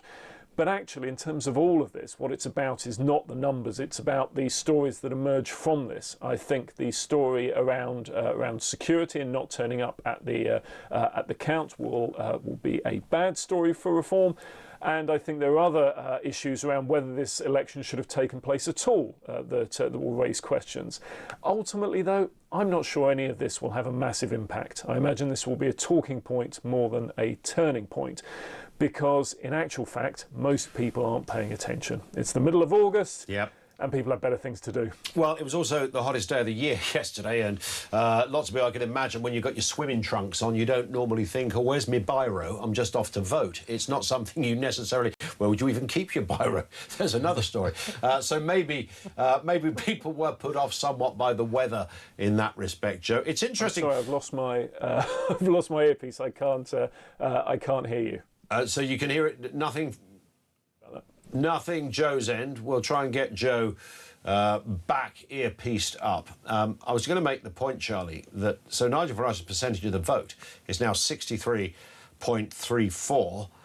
In 2024, it was 46.2. Now, of course, that's as a result of him retaining the amount of votes, but a lower turnout, means he's eaten up a bigger percentage, but he'll take that. It's interesting that it was only in 2019 that the Conservatives won that seat, 72.3% of the vote. Yeah, and the candidate, who then obviously went on to become the MP, Giles Watling, had worked that seat time and time again. So he'd been the candidate, the Conservative Party candidate, for many years before that, I think, and been working that seat incredibly hard. And of course, Clacton has a history, because it is a Conservative thinking seat, but also a very, I think, right of centre seat. Yes. So very much voted for Brexit. Had Douglas Carswell as its MP, who was a Conservative, who defected to UKIP, called a by-election, and Clacton voted UKIP in that by-election. So it has that kind of feel to it. The Conservatives have got to, and that's why it would be interesting, I suppose, if there is a second by-election on the back of all of this saga. The Conservatives say they will field a candidate. How far Kemi has been able to attract voters for Clacton to vote for the Conservatives again by taking it sort of to the right, by saying we want to leave the ECHR, scrap net zero and all the rest of it, would be interesting to see. But I think Nigel has got Clacton very much sewn up, I think. It's interesting. I mean, Giles Watling, nobody can criticise him for his... I mean, he's been around there since about 2014 when he first stood against. He lost, as you rightly say, to Douglas Carswell, went again in 2015, because it was a by-election 2014, 2015 general election. Carswell won that. He was nipping at the... Watling was nipping at the heels at that point, but he came good in 2017 and won the seat, won it again in 2019. But, of course, it was the fateful 2024 election that saw the Tories kicked out. But the Tories were still getting 12,820 votes back then, 27, nearly 28% of the vote. We've got Joe Twyman back with us. Joe, we've got you back, earpiece all fixed nicely. I mean, had the Conservatives stood, I can't imagine they would have got anything like 12,000 votes. I mean, they certainly didn't achieve any kind of significance in similar reform seats since. What would have happened had they shown up? It would have been an embarrassment for them, wouldn't it? Yeah, I think that's probably right. I actually grew up just down the road from Clacton, so it's a constituency that I know very well. And I also know that analysis in the mid-2010s showed that it was, of all the constituencies in Britain, the one that was most likely to vote for UKIP, which of course is why Douglas Carswell chose to run there in the first place. And so what we have is a constituency that is very much orientated towards reform, which is why Nigel Farage ran, and with the Conservatives not doing particularly well, it's unlikely they would have mounted a serious contest. But having said that, it's still not a good look that this contest was, for many people, not seen as a good look for this contest to be taking place at all, given that none of the major parties stood. But I imagine that won't matter to supporters of reform or Nigel Farage. And of course, there could be another by-election. Yes, we could in 3 or 6 months' time have this all again, and I assume at that stage the major parties would run. But of course, all this is about this idea that the establishment is against Nigel Farage and the establishment is against reform, and so having another election will simply feed into that narrative that they are promoting. Whether people agree with that or not will depend very much on whether they are for reform supporters or not. It's a very partisan decision. I don't think they will win many people over with that position, and that's an issue for them because they, over the last few months, have dropped back in the polls, and many polls have them level with Labour. Some now have Labour ahead, and the 25% roughly that they're on in polls now is not really enough to have chance of getting into Downing Street as things stand. And so will this be enough to change that? I think it unlikely. We will see. Listen, Joe, thank you for your time. Always appreciated. Joe Twyman, founder of Delta Poll. What I don't get about this Standards Committee, why it takes so long. I mean, there's obviously, it's a question really about declaration of a donation. So it's not this bit isn't a legal matter, as I understand it. I mean, I know that the police have looked at other elements of funding. You know, there are legalities around funding political parties. That applies to everybody. But broadly, this one is about whether he broke the parliamentary rules. How hard is that to establish? I reckon you could have that done in half an hour. Yeah, and I think, look, the 5 million donation, which obviously a lot of people know about, that's what's been in all the press over a couple of months now, I think it must be. People know about that. A donation was given to Nigel Farage. He says it's a gift rather than a donation, so there's the element of semantics around that. Nigel obviously claimed that was also for security when he wasn't even an MP, but also, you know, I think as in interviews where he's been slightly rattled, has obviously said it could be used for whatever he wants because that was money that was gifted to him. I think he sort of admitted earlier on, or was very open, I should say, in an interview that I saw him do earlier on, where he sort of said, if it's just about signing a bit of paper, which he didn't do, where he should have just declared, OK, yes, I was given that within the 12-month period before I became an MP, but I received the money long before I even thought about running again. So it wasn't, in his mind, it was irrelevant. But to the standards and whatever the Parliamentary Standards Committee expects, okay, I didn't sign a bit of paper. Are you really going to then call for a by-election because I didn't sign one bit of admin? That's the narrative that I think he's now going to pursue, just to try and avoid a second by-election, because I think secretly he feels he's vindicated by calling this one. He's won big, and he'll just want the story to be one would won. have thought, I mean, I know it's a lot of money, £5 million, but I mean, is that relevant to the way it's dealt with? I mean, if it was £1 million or if it was £10,000 or 100 grand, would that be, surely that would be the same alleged offence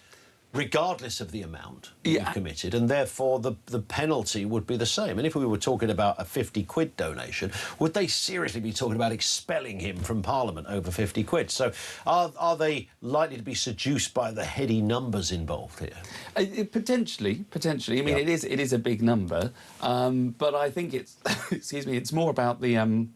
It's not about the size, but it's about the declarations. Yes. So, you know, people we have I just think very high standard that we expect of people who are in politics, certainly running for politics, but then becoming MPs. We want to know where they're getting their money from, just to make sure that there's no sort of funny business. I sense that Parliament and the committee will say we can only go by what the rules are and apply them, like you would in a courtroom. They are the laws. But whether there's wiggle room in sanctions and what they do with it, I imagine there must be some.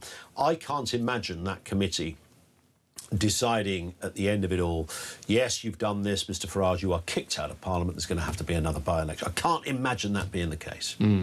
It depends. I mean, Parliament is a funny old place, and it comes down to the politics. And if you are someone who, really, if you're on the Labour benches, the Lib Dems, even the Tories, and if you really dislike Nigel and you want to make him suffer personally, then it might be ill-advised, even if that's what you want to do, to say, no, we're going to send him to have another by-election and we're going to make this the proper one and we're going to field candidates. I fear that might backfire, actually, because I think people will be not wanting another by-election in Clacton. Absolutely. It's costly. It's a waste of flipping time. Charlie Rowley is with us. We're going to take a brief pause before we do. Let's get a voice note. This comes from Jane, who's in Clacton. Morning, Jane. Morning, Ian. The by-election results, I think Kemi Badenoch's got to hold her head in shame, and I hope the polls reflect that. I think the dirty tactics and the uni-party holding hands has become quite plain for all of us that are interested in politics to see, and I really do hope that yet again they get battered at the polls when the time comes.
across the UK.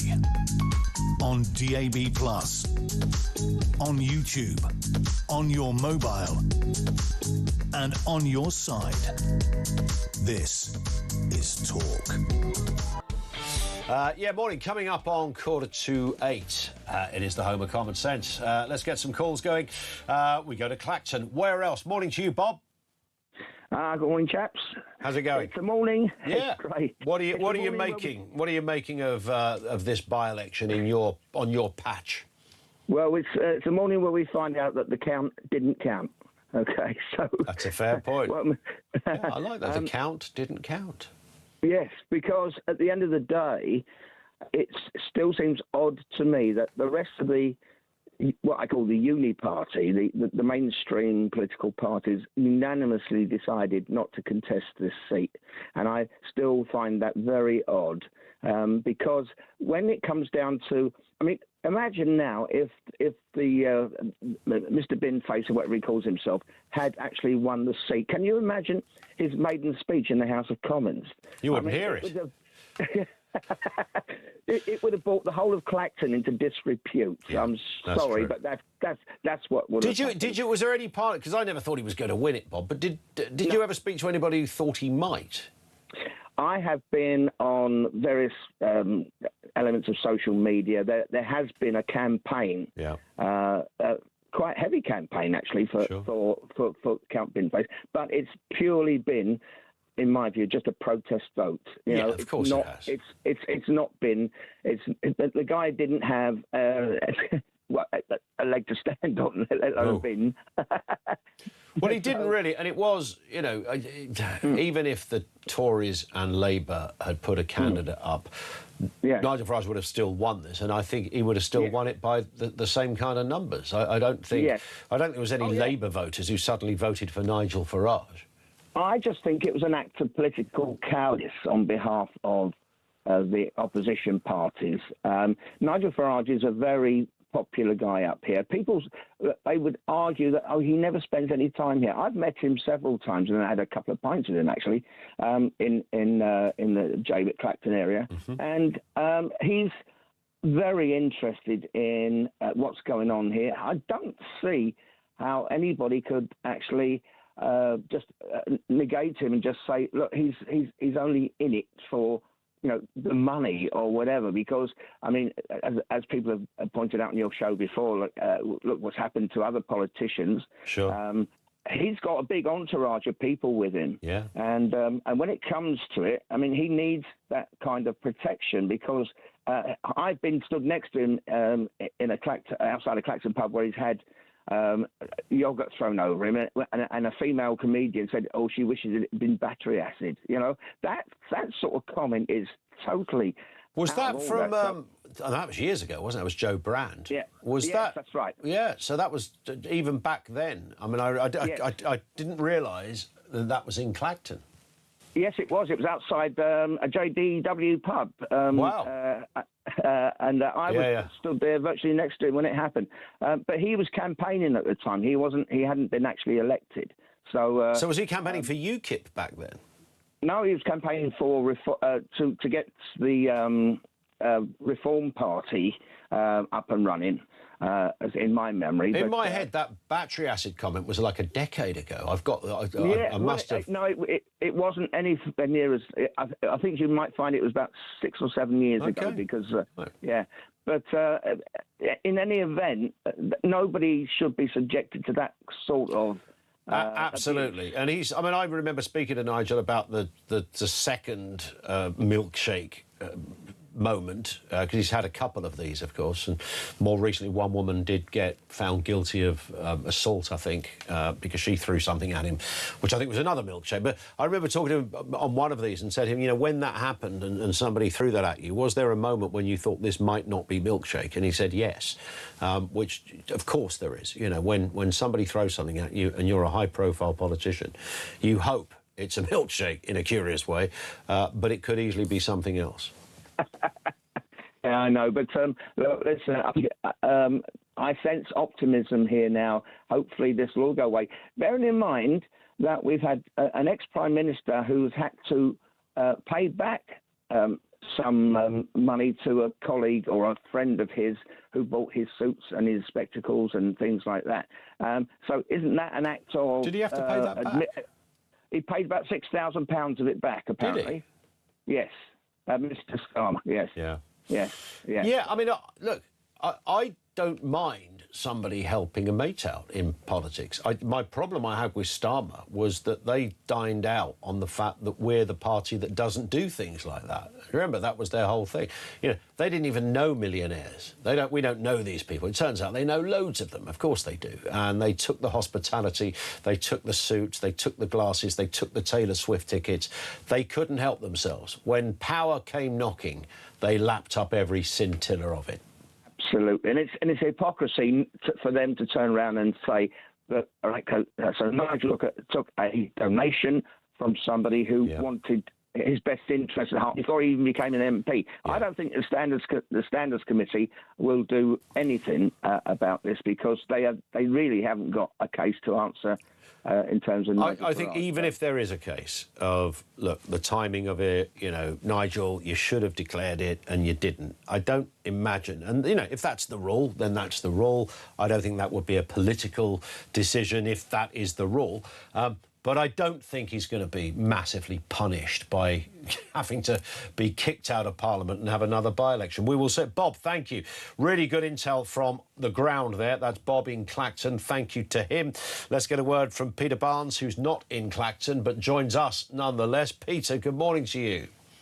Good morning, Ian. How are you doing? I'm all right. Well, this has panned out exactly. I mean, we could have written this a couple of weeks ago. Nigel Farage has won. He's won convincingly. He's increased his vote. We know the other parties didn't stand. The turnout was lower, so therefore his percentage obviously is higher. Has it done what Nigel Farage set out to do? Well, that's a really good question because you're right. His vote has gone up, but not by the amount that I think it personally needed to. Now, last night, everything was trending very much in a big Farage victory. This is what he needed. As I like to say, and I'm going to be very careful, I'm going to try a sports analogy. Nigel Farage is Man City playing at home with a full-strength squad against a conference division team who are part-time and the captain has a cigarette break at half-time. That's the kind of competition this really was, like on the ground. So the question of Farage winning was never really the actual question. It was what was the victory going to look like? And when Nigel Farage has only increased his vote by 1,014, you start to wonder, was this actually this resounding and overwhelming, to quote Mr. Farage, victory? Because that's a little bit of a stretch, if you ask me, because when 1 in 4 people decide to put an X in the box for a man who has a bin for a head, a joke candidate, I think there's a bit of a problem here. And we'll have to wait and see how the reform actually play this, because I think the actual damage here isn't necessarily no candidate was stood by any other political party. It's that Nigel Farage is taking victory laps against beating a bin. And I think that is not great on the grand scheme of things when this guy wants to be the Prime Minister. And, of course, the reason for this was the narrative that Nigel Farage advanced on this, Peter, was it was him versus the establishment. And his point was, well, if you want to find out what people think of me versus the establishment, I'll have a by-election. And if people believe me and they have faith in me, they will vote for me. Now, it isn't the greatest of tests to go to your already existing home ground and the safest reform seat in the country to do that. But I can see why he felt that's where he had to go. Has it achieved that? Has it achieved a result? Not just the election result, but a result in Nigel Farage 1, establishment 0. I personally will say no to that. I don't think it has, because the vote share looks very impressive. But like I say, when you're only increasing by 1,000 votes on your home turf against no real opposition, that's not exactly the resounding victory. I always say he needed Clacton to roar like a lion. It needed to be heard in SW1 in every corner of that area. And unfortunately, I think we got the laugh of a hyena at best. And I think this is going to be a bigger problem when we move forward, when the Standards Commission does return, because I agree with what you've been saying so far. I don't think they'll make him do another by-election, but I don't think that's Mr. Farage's biggest problem. I think it's the fact that if this comes, the ruling goes against Mr. Farage, I think what will happen is people get to say, you lied to Parliament. They have a verifiable receipt of him not being open and honest and transparent. That is 10 times more fatal than making him run in another by-election. Because I compare it to Jeremy Corbyn leading the Labour Party to be the institutionally racist party that it became. You know, that moniker never went away. That was a real loss of moral authority. It was a loss of his ability to attack.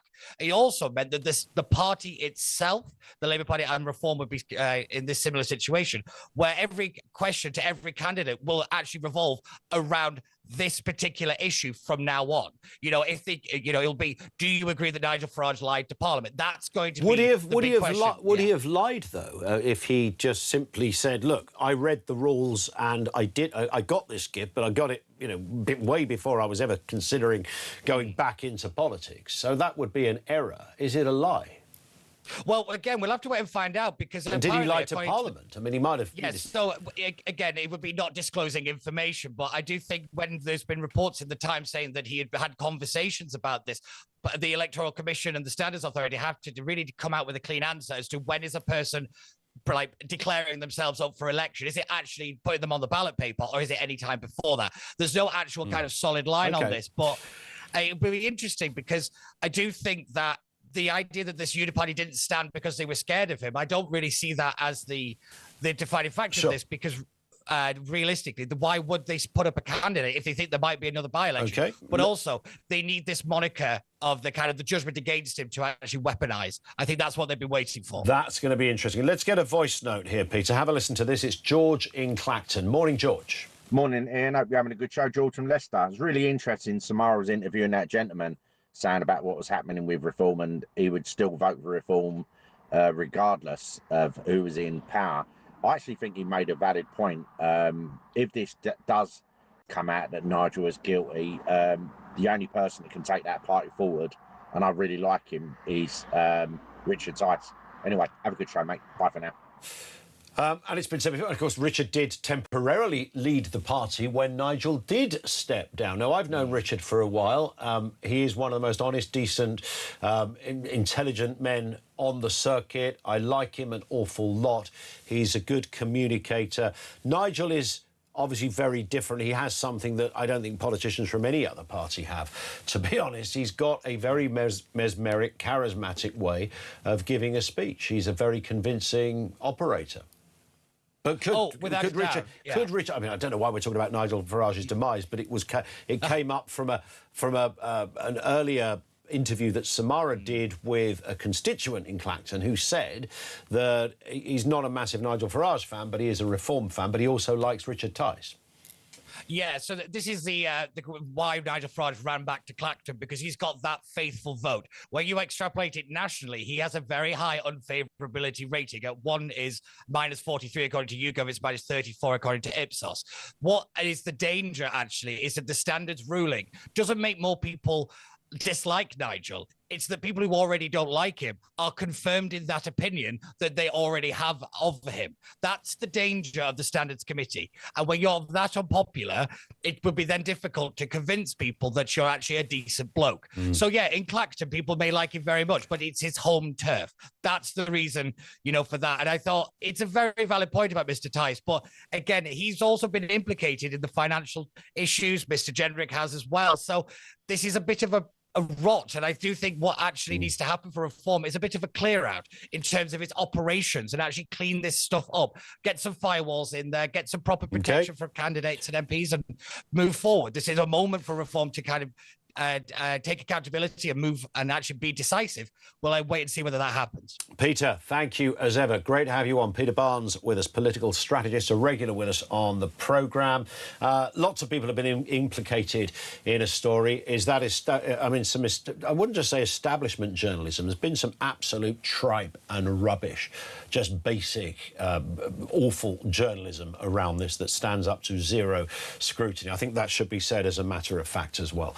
0344 499 1000. We're going to get the news at 8 coming next.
Welcome to Down the Local, the show that goes from pub to pub across the country, speaking to the punters about the subjects driving us all nuts at the moment. That's Rachel Reeves, Rachel Thieves, Rachel McCounts. I don't really know Meghan Markle. I know Meghan Markle's from Suits, and that's about it. I don't know about anyone else, and I don't know where this is going. I have 0% beard, and I feel Raising the flag, I think, is symptomatic of this desperation. Is public transport good value for money?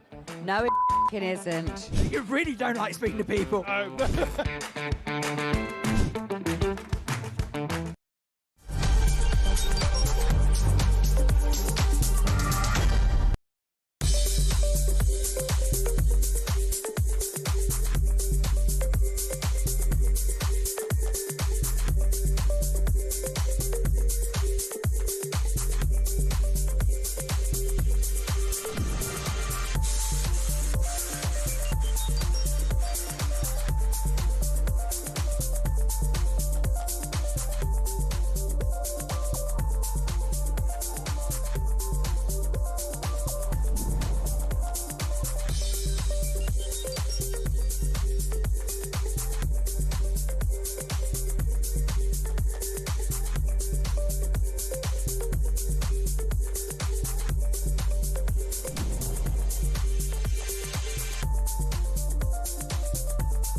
Across the UK, on DAB+, on YouTube, on your mobile, and on your side. This is Talk.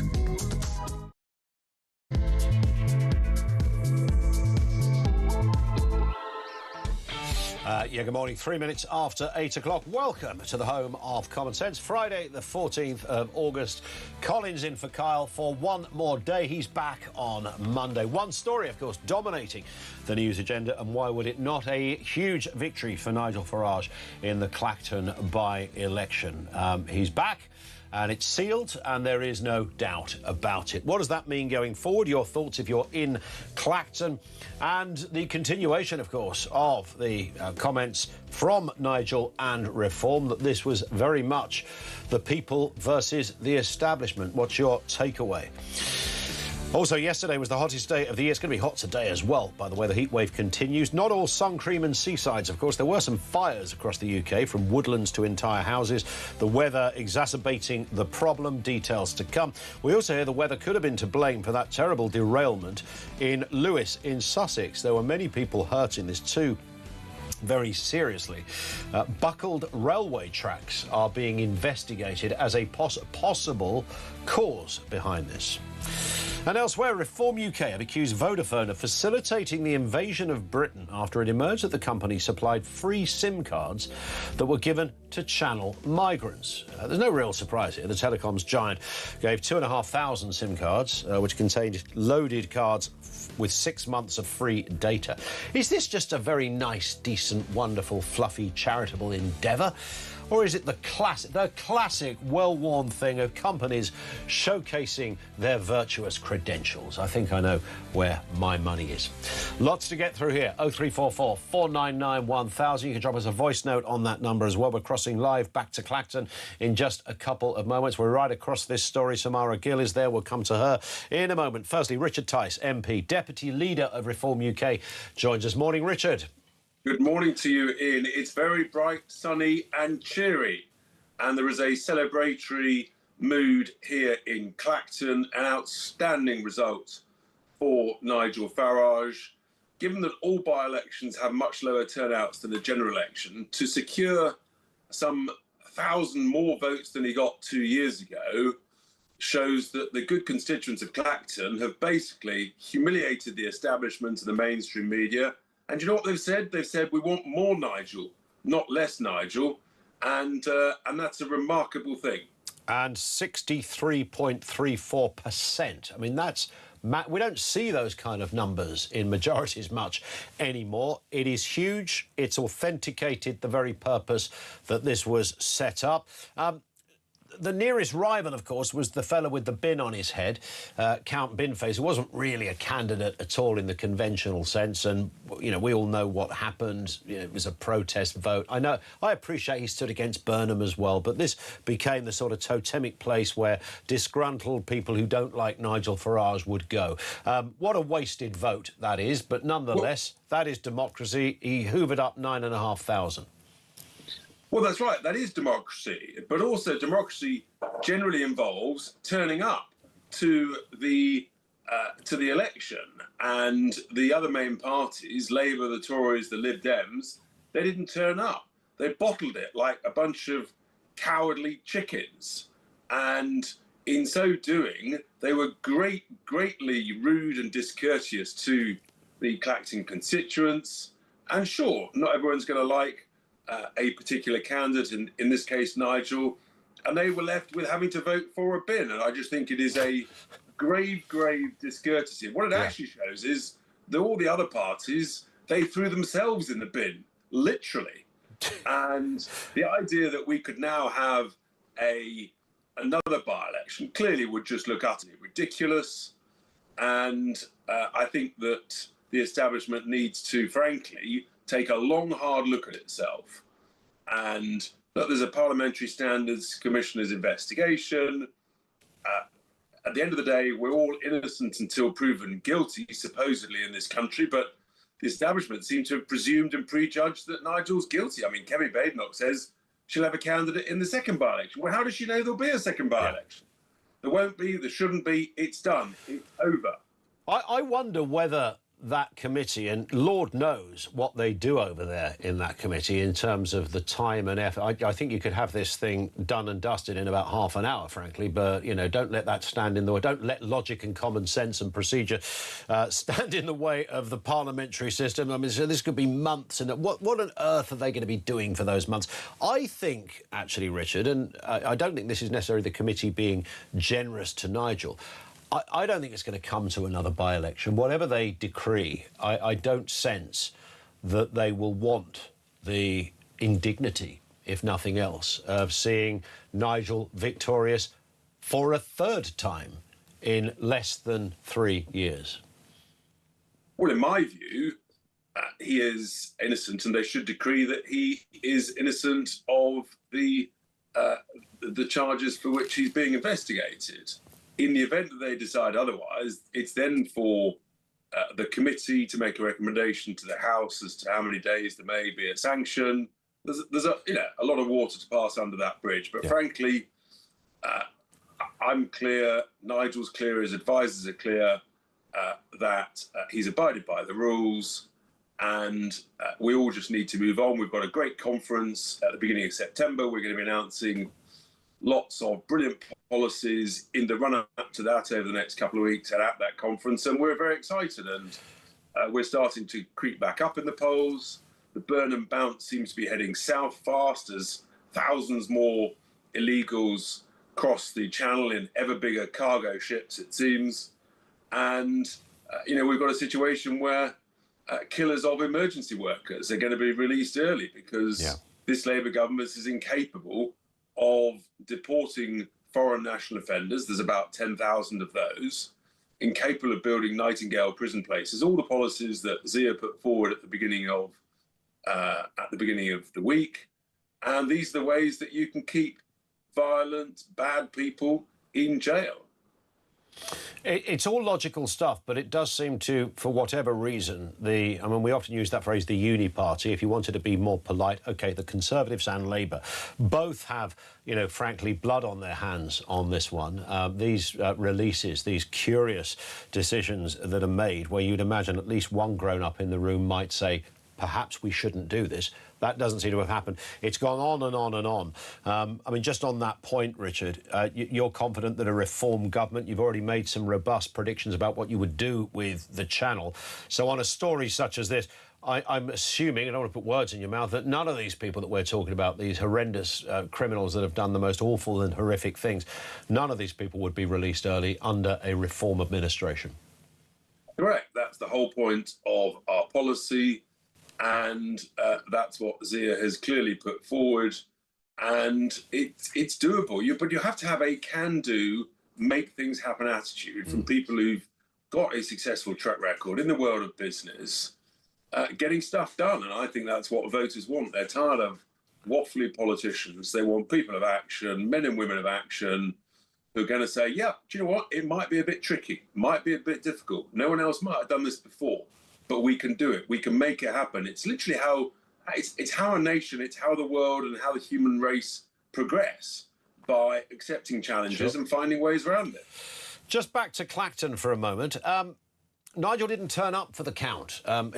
Reform said they were advised not to go by Essex Police. Essex Police have said they didn't advise any candidate to stay away from the count. What's the story here?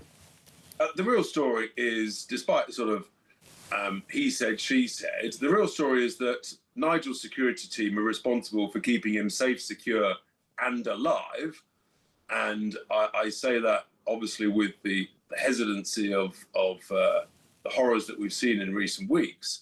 And ultimately they have to make the judgment. And their judgment, which I fully support, was that this count was going to be a very, very tricky environment where who knows what might have happened.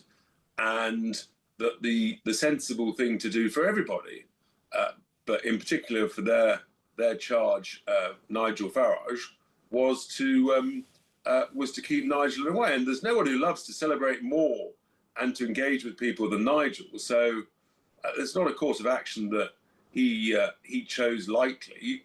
But it's just the sad reality of where we are today. So it wasn't the police didn't advise, it was Nigel's own security team that said this is probably not ultimately, the police can say what they do or don't want. They're not responsible, ultimately. It's Nigel's security team that are responsible for his safety. To be honest, Richard, I wouldn't have gone if I was Nigel, and for many other reasons than just the absolute seriousness of security. I think there are enough kind of candidates and characters there, and we heard the whooping from the crowds of people who got 7 votes, for goodness sake. By the way, I think all of them, apart from the bin bloke, lost their deposits last night, so what a waste that was. But their fan base were in the room. I think it would have been a charade, frankly, and one that I would imagine Nigel Farage was best to stay away from.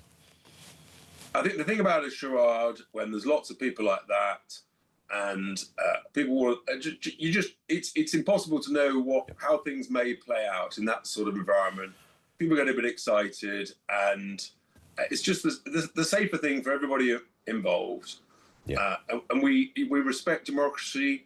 33 candidates opposed Nigel, and some got more than others. That's all absolutely fine. But ultimately, we're just living in a very difficult time physically, and that has to be taken into account, and I hope everybody can just respect and understand that. Yeah, one person got 7 votes. For a fleeting moment, I thought, oh, maybe the Tories did stand after all, but it turns out it was an independent. There we go, Richard. Good to see you. Have a great weekend. Congratulations to your man and your party, Richard Tice, MP, Deputy Leader of Reform UK, with us on the programme. Let's go back to Clacton. Talk reporter Samara Gill is over there. Morning to you, Samara. You've changed the scene again. I like this. Every time we speak to you, you're in a different place. This is brilliant. You've got the seaside behind you now. I got to work hard for the money. Absolutely right. Yeah, where are you going to be next? Ian, Actually, I'm working overtime. Are you going to be in the sea next time we speak to you? I mean, I don't want to traumatise the viewers with what that looks like, me in my bathing suit. I might hop on that what's it called, Ferris wheel thing. All right. Maybe next hit. You'll just have to stay tuned. But we will it's see. looking to be a beautiful day in Clacton. Well, we will see. Looking to be a beautiful day in Clacton. I'm here with the lovely Keith. He voted in the Clacton by-election that you were just talking about with Richard Tice. Keith, are you happy with the result? Yes, I think so. I think Nigel Farage has probably he got a better result than he did in the last election, so he's increased his vote on a lower turnout. And you were saying to me off camera, that you didn't really have any other choice because the Tories, the Greens, Labour, the Lib Dems, they didn't take part in this by-election. They called it kind of a farce.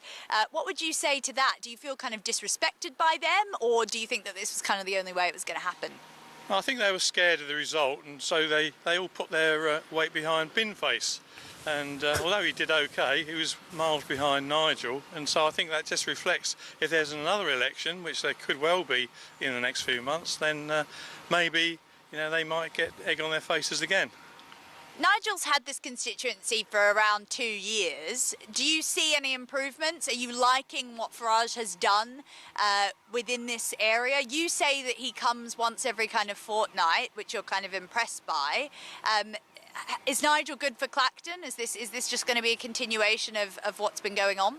Well, he certainly put Clacton in the spotlight, and you look at previous MPs we've had, they've not really done very much. So he's regularly here. Unlike the sort of social media, everyone says he doesn't know where Clacton is, but I've seen him a number of times personally, and he writes in the paper every week on what he's up to, and keeps us informed. I know he's helped 1 or 2 organisations get funding, and the local Citizen Advice Bureau was going to close because of lack of funding, and he got sponsors, and so that's been kept open and help the local people. So I think he's been doing as much as anyone else. The other thing is they say, oh, he doesn't hold surgeries. Well, I understand 130 other MPs in the country, they don't hold face-to-face surgeries. It's always done online or by phone. So I think they just like to pick on him.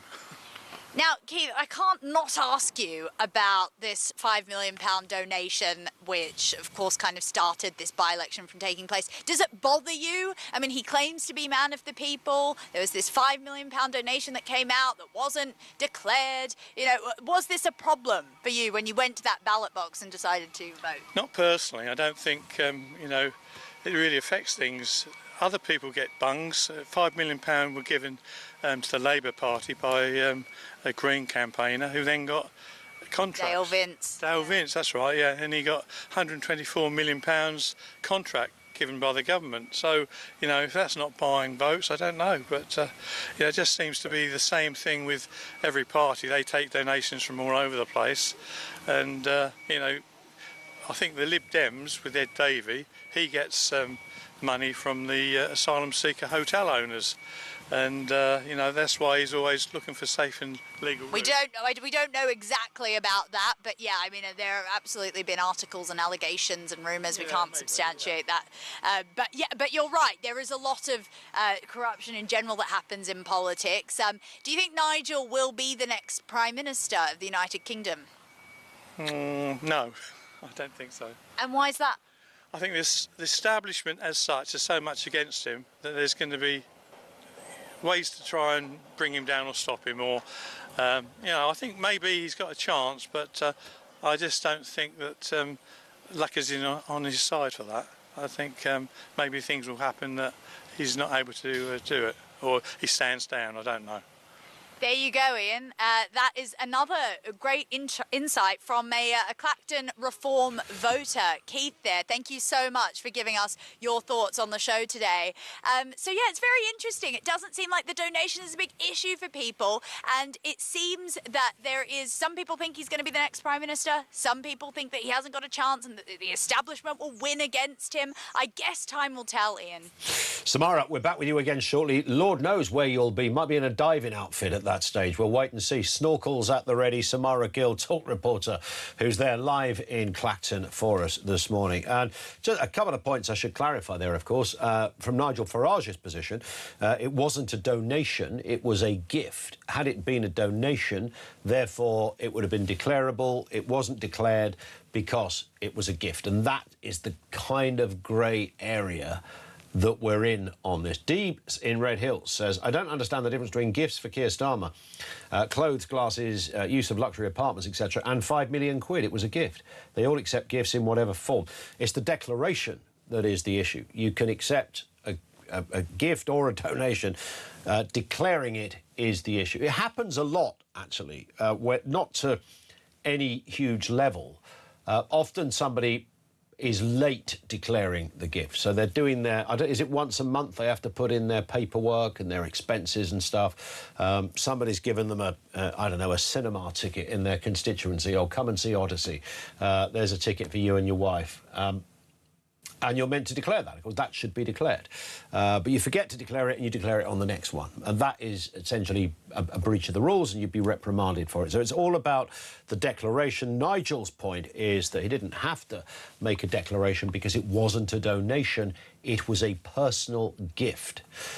The parliamentary system argues, as I understand it, that, OK, let's say it was a gift. That's fine. But once you decided to go back into politics, you were duty-bound to declare anything you'd received in the last 12 months. And he extrapolates from that, well, yes, if it was a donation, I would have done, but it was a personal gift. That's centre to the question. 0344 499 1000. More from you in a couple of moments as well. Loads more to get through your response to Clacton. Let's get a voice note on this. On Nigel Farage, it comes from Carl. Morning, Carl. Hi, Ian. Carl in Bury. Come on, let's just be honest about this. We all know it's establishment stitch up against Farage. Like you said, the amount of money is totally irrelevant. The inquiry is all about whether or not he should have signed this piece of paper or not. It's just ridiculous.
Current affairs, international news, letting criminals off while sending... Oi! Oi! You shut up! I'm trying to record something. Stand by for 3 powerhouse hours of breaking news, challenging views. I don't give a flying damn about international law. I think people will viscerally reject this.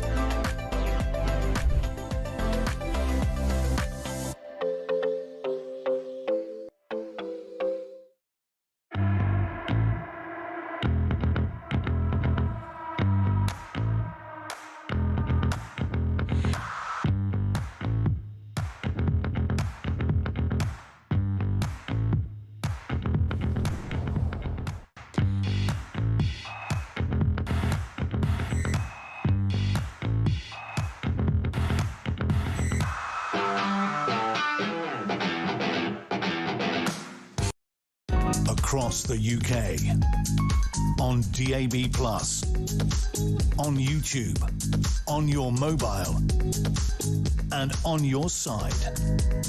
This is Talk. Good morning, welcome back. It's Talk Breakfast. Trying to eat some breakfast here, for goodness sake. It's that kind of morning. You've got no time to eat, sit down, stand up, do anything. There's too much going on. This one here from Craig, who says, morning Ian. Anyone saying Nigel Farage beat a bin is showing their lack of knowledge. The bin had the vote of all the other party supporters put together. So Nigel has beaten all of them in that respect. I mean, you could analyse it like that, because people who were protesting and didn't like Nigel Farage, whoever they happen, we'll never know who they happen to be, but would have lent their vote to the story that became, for curious reasons, quite high profile, that it was a man with a bin. But of course, people didn't vote for the bin because he's part of the bin party, and we all know philosophically what the bin party stand for and where their political weather vane is pointing. This was the man they wanted to damage, Nigel Farage. So, yes, Craig is correct. You would have a conglomerate of all manner of people that would have previously been supporters of other parties voting for the bin. I can kind of understand why Nigel Farage did not want to attend his own victory announcement. It would have been, I mean, the optics would have been terrible for him.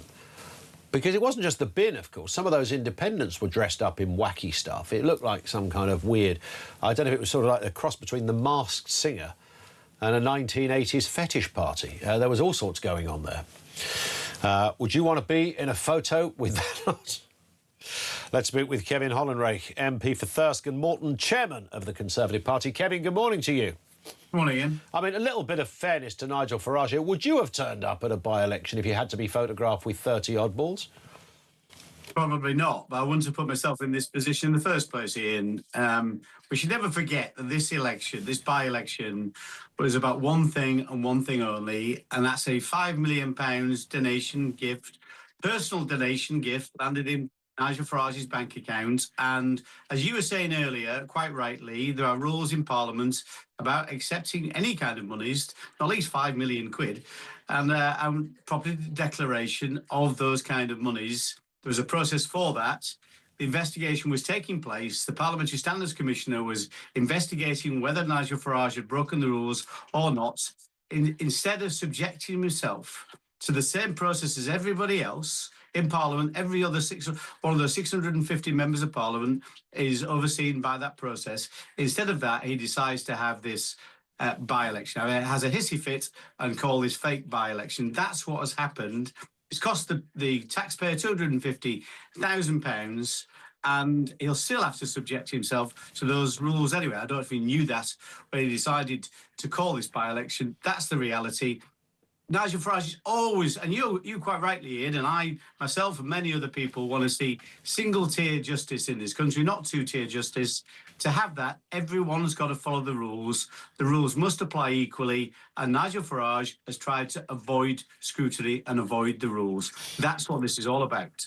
But you talked about the cost of this and the taxpayer responsibility for it, but your party would like another by-election, right?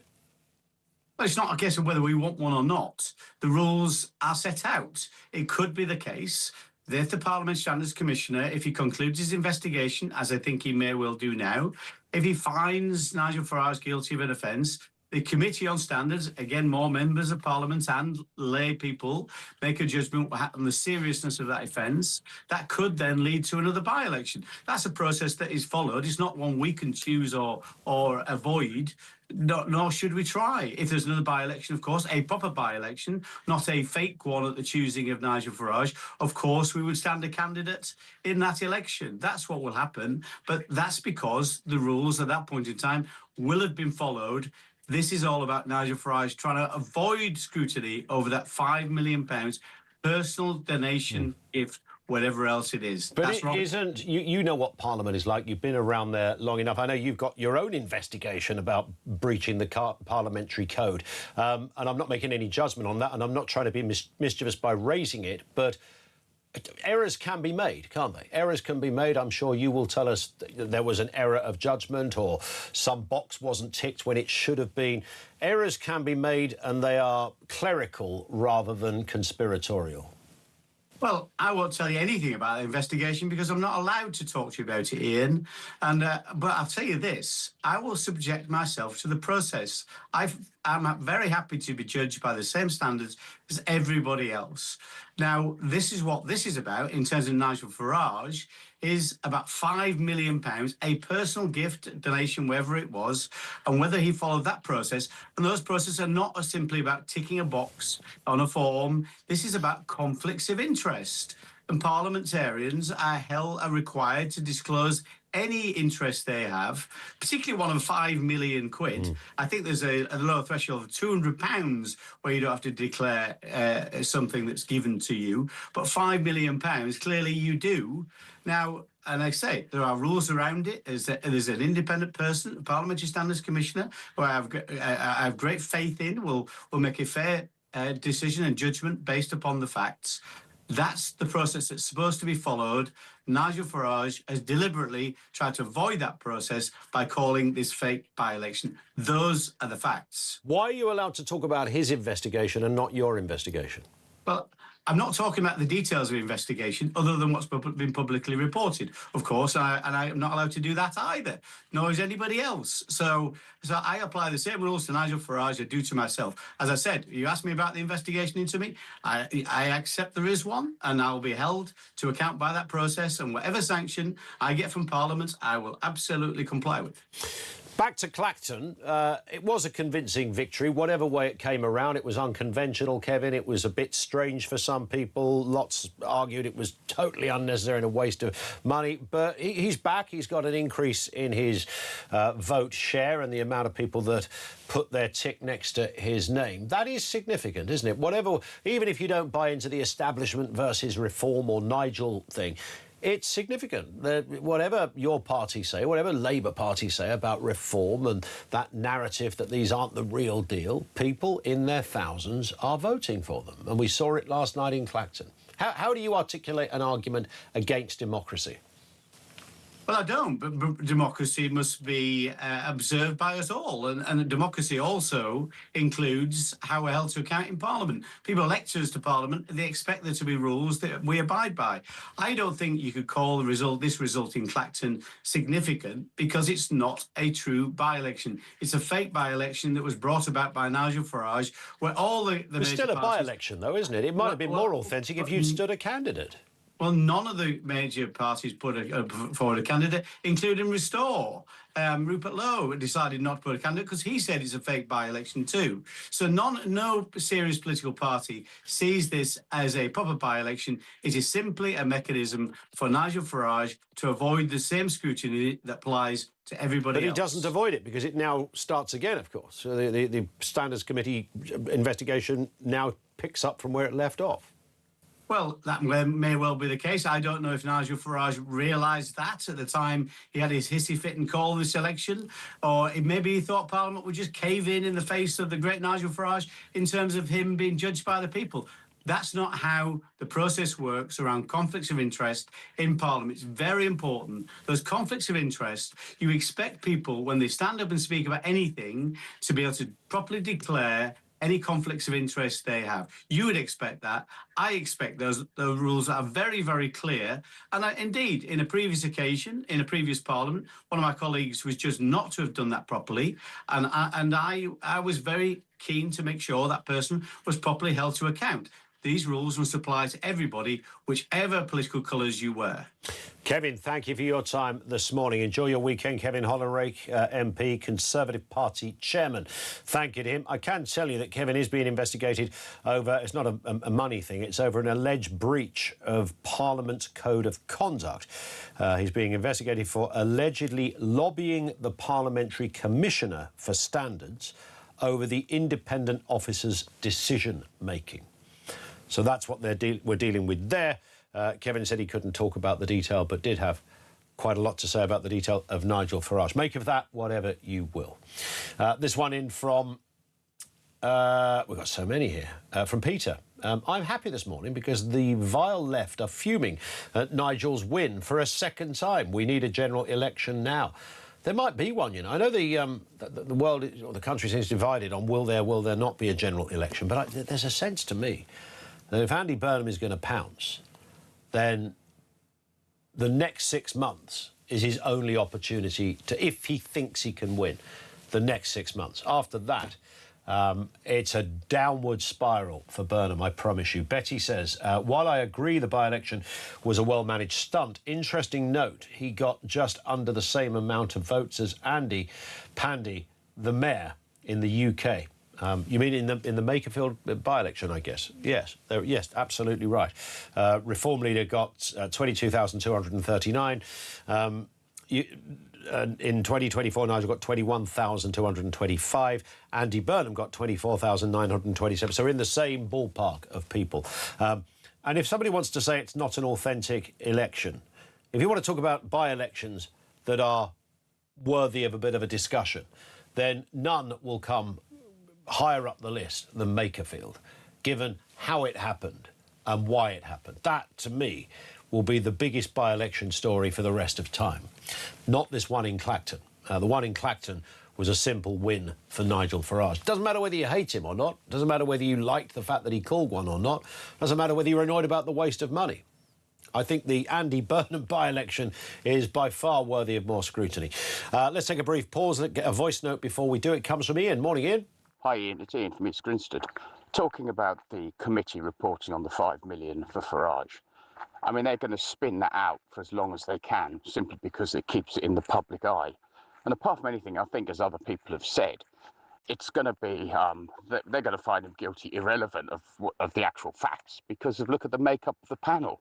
It's hardly independent, is it? They all the people who are on that party, on that panel, represent parties that are scared out of their wits of Reform and Farage.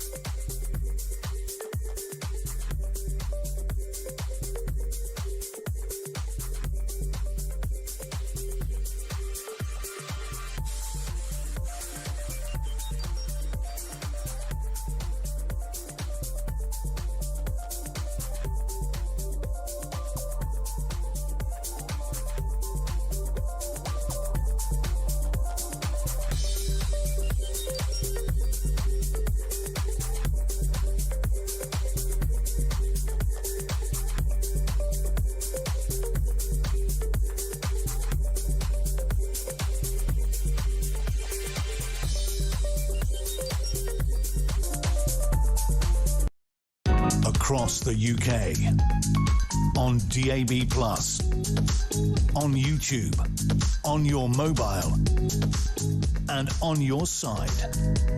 This is Talk. Just gone 25 to 9. Simon says, Kevin Holland-Rake showing us that the Tories haven't changed. The sleaze party calling out Nigel Farage, not because they think he's done anything wrong, but because they hope to run him out of politics. What a plonker, says Simon. And Ernie says, it's my birthday today, and I've been given a few presents. I'm thinking of going into politics. Who do I have to speak to declare my gifts? It's a very good point. Would it have changed the terms of this debate if it had been a birthday present? So if somebody gives you a card with 5 million quid in it, you know, when you open up the card, do you remember the devastation when there was a card without something in it? That was just awful. You were really hoping, you know, surely your Auntie Maureen can give you a fiver, at least. Yes, that's a good point. Let's speak with Edwina Currie, former Conservative minister. Do you remember all this furore back in the day? Edwina, declare this, declare that. If somebody gives you a cinema ticket, you've got to declare it. I know things did change with the expenses scandal a bit, but do you remember at the time there being a kind of theme of robustness and scrutiny over whether somebody offered you a bag of chips when you were on a walkabout in your local? What I do remember, good morning, everybody, good morning, Ian. What I do remember is that when I fought the election in South Derbyshire, for example, in 1992, after we had brought Toyota to replace the old coal mines, I had 32,000 electors, not 22,000, wow. 32,000 electors. And in fact, the returning officer said to me afterwards, we were considering whether we should just weigh them for you. That's what an election victory actually looks like. To come to your question, actually, the Register of Members' Interest was introduced fairly early on in my time as an MP. And I had received a box of black hosiery from Courtaulds, which was a company nearby in Derbyshire, because I had complained that I'd been interviewed about what it was like being a woman MP. There weren't very many of us. And I had said, oh, well, one of the problems is having, so much dirty washing in 2 locations and never having a pair of tights without a hole in them. And Courtaulds' reaction was, we can't have this from one of our local MPs. So they sent me a very large box of really high quality hosiery. And I said to them, oh, I've got to declare this. So I did. I put it on the members' Register of Members' Interest. And as you can imagine, it caused a stir. Did I imagine that might happen? Sure. Well, yes. I mean, that would be something to be reprimanded over a pair of tights, wouldn't it? Goodness me. I mean, you mentioned you made some, political fun, and understandably at the beginning there, talking about, that's not a majority. This is a majority. And, of course, there are stonking majorities. I mean, I live in Sevenoaks, Edwina, for goodness sake. I mean, you could put a blue rosette on a chimpanzee and it would come back with a majority. With all respect to Laura Trott, by the way, who's a fabulous local MP, I should say. But, I mean, there are areas that will naturally garner bigger majorities than others. Nigel Farage still won, and he won convincingly. He made a complete fool of himself this summer. He didn't need to call that by-election, and he spent the entire summer fighting a bin who got nearly 10,000 votes, which is, that is... The winner, I suspect, actually is Clacton, because the Count Binface stuff went all over the world, and there are many people around the world, especially in the States, that are looking at Clacton and saying, rather nice, maybe we'll go there on holiday next year. So I think Clacton actually looked rather nice in the sunshine, and Clacton itself is the gainer. Farage made a complete fool of himself. He treated his constituents with total contempt. He didn't even bother to turn up to the count. This story about, there was going to be the police had told him to stay away. It was complete nonsense. The police have said it's nonsense. And as a result, he is now back in Parliament, where there will continue to be the investigation of how come he trousered £5 million and didn't notice.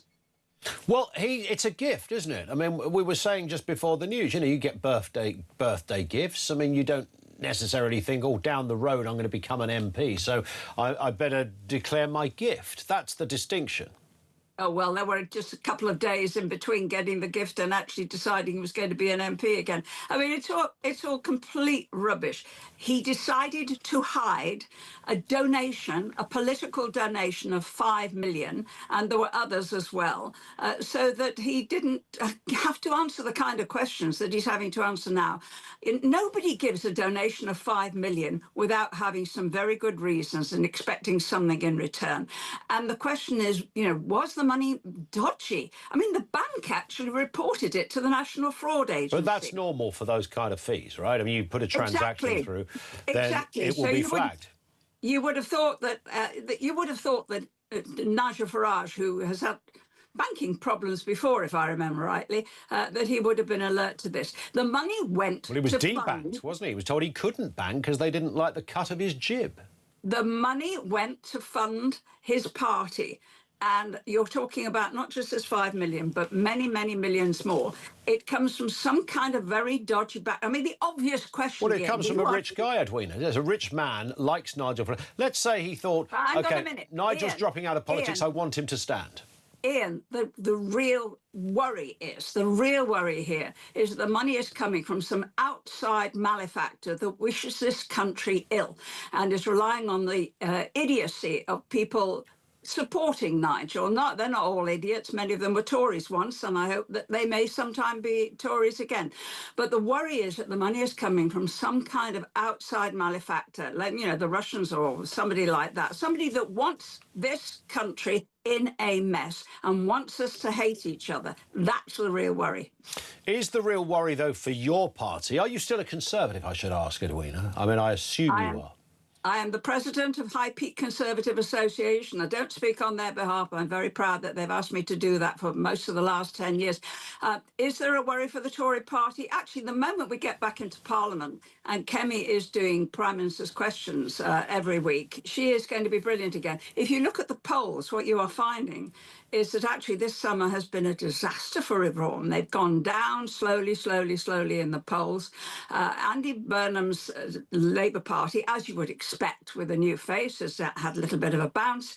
But what has continued her steady, gentle and really reliable upward rise is Kemi Badenoch and the Conservatives. We still have a lot of explaining to do. I'm absolutely sure about that. But the longer that Labour is in power, the worse of a mess they're going to be, because they're socialists. They can't help making a mess. We can do it an awful lot better. Isn't the reality, however, when it comes to things like immigration, reform are well ahead of the game? They've got their plans. They're going to get robust and stop the boats. You can mock their naval plan. It's not being tried and tested. I appreciate that. But people believe in them. The Conservatives presided over this mess. They don't seem to have any solutions to this. You've got stories such as Vodafone, who are helping facilitate it by giving SIM cards loaded with 6 months' worth of credit to charities that work with migrants. I think even yourself yesterday got into a bit of hot water by suggesting we need to open brothels near migrant camps. I don't know whether you still stand by that statement, but some would argue, you might have just being mischievous with that, Edwina, I don't know. But reform are the real deal when it comes to the biggest thing that people are concerned about. That's my point. Well, it's not the biggest thing that people are concerned about. The biggest thing that they're concerned about is actually the cost of living and the NHS. They're worried about whether they can pay the bills. But it all feeds in, doesn't it? It all feeds into that. You bring a 250,000 people into your country, then it affects the NHS. It affects the cost of living. That's absolutely right. And indeed, I think, if I remember rightly, the first British minister that started bringing people in from overseas to work in our NHS was actually Enoch Powell. Gosh, didn't he learn a lesson from that? Just a bit. This is my real worry, that immigration is the most divisive issue, that Reform is the only party that's banging on about it in that aggressive and pointless way. We can't use the Navy against the French. We start going to war with the French, they just cut off our electricity. That's easy. So it's what they're coming up with is aggression and hatred and fear, and they're feeding on the fear of people. Meanwhile, actually, you've got to come up with some sensible solutions. The boats, the small boats, is all about organised crime. That's what the small boats are about. And I hope that the government has got its head round this. The real problem is that we're spending a fortune in this country on paying people to stay home. We wouldn't need the migrants of any kind. We wouldn't be needing to issue any kind of even visas if we could stop paying people, 5 million people, to stay at home, and they would actually get the jobs that many people are coming into our country to do. I mean, to me, it's easy. To me, it's obvious. But then I'm not trying to persuade, 40 million people. Stopping the boats isn't obvious. I mean, if they cut off our electricity, we could cut off their fish. I mean, does an Englishman need a toaster more than a Frenchman needs a fish? There's the question. Well, you've just answered your own question. I mean, if nothing works here, not even your toilet will work. That's a problem. Just a brief word. I'm going to ask you again on that point about the brothel thing. Were you just larking around with that comment yesterday, or was there some seriousness? This was an interview you gave with Times Radio where you talked about brothels near migrant camps. What was just put some meat on the bones of this, if you could, Edwina. Let's just remind ourselves the brothels are actually legal in a country nearby. They're legal in Amsterdam, and the women are given health checks and they are taxed. I've been to see one of them. So you would facilitate migrants' desires by opening brothels. Some would say that's rather like Vodafone giving away SIM cards. Well, I agree with you entirely about Vodafone and some of the charities that are operating like that. The point is this: if you're going, the question really was whether we should put, as Andy Burnham has said, whether we should be putting the migrant camps in wealthy areas, particularly, for example, in Oxfordshire, close to a very small village, where we happen to have the land. We have the former army bases. And the point I was making is wherever you put them, if you put 1,200 newly arrived young men, you are going to have a hell of a lot of disruption. To some extent, there may be opportunities for the local local cafe or pubs. But in fact, the disruption is immense, and the disruption will be some aspects that people have never begun to think about. So that was the point that I was trying to make. So, You're quite right. facilitate the sexual desires of migrants. Well, no, they're going to bring them with. I mean, if you're, you can't remember, you're too old. But when you were in your 20s, I'm sure you had sort of rampant desire. Half an hour ago. And that sort of thing, I mean, that sort of thing actually happens in real life. Okay. And it is immensely distressing for the people who live nearby. The charities, I think, are very well-meaning, but they have no idea what they're dealing with. So we should provide brothels for migrants? No, the answer is we should process everybody a hell of a lot faster. They should be processed in Dover within a week and sent home. And to do that needs changing the law. We keep hearing how that's going to happen, and we are waiting for the government, who have the power and the votes, to actually do something about it. Edwina Currie, thank you. Enjoy your weekend. The sun is still shining. Edwina Currie, former Conservative minister. I think there was a bit of a... Was there a rowback, no pun, on the brothel thing there? Was there? I kind of said, well, you need it, but you don't need it, and I don't really... Yeah. Maybe it was a flippant remark, and we're taking it all out of context. Process them within a week, she said. Just a reminder, who was the party? Just checking the notes here. Who was the political party that was in charge? Just going back, 2004, 2005. I'll get there, don't worry, hang on. 2008. Oh, yeah, it was... I've got it here. That's a genuine sound effect, by the way. Years ago, Equity would have got the hump with that. They'd have said, we need an actor to do that. It was the Conservatives, there you go. Conservatives who didn't process any of those people with any level of speed, if at all. Thank you to Edwina Currie. It's 10 to 9. This is Talk.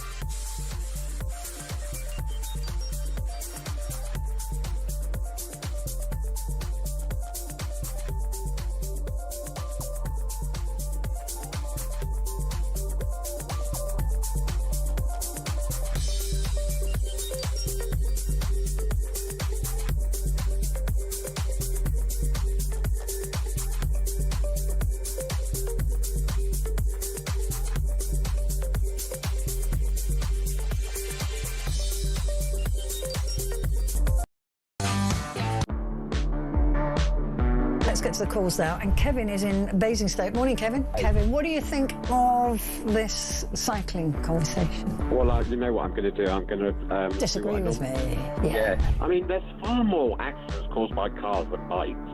Yeah, we're not talking about cars, Kevin. We're talking about bikes. I'm never talking about bikes, but if we encourage more bikes, then there'll be less accidents. More people... more people on bikes who are not being controlled by anything.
across the UK, on DAB+, on YouTube, on your mobile, and on your side.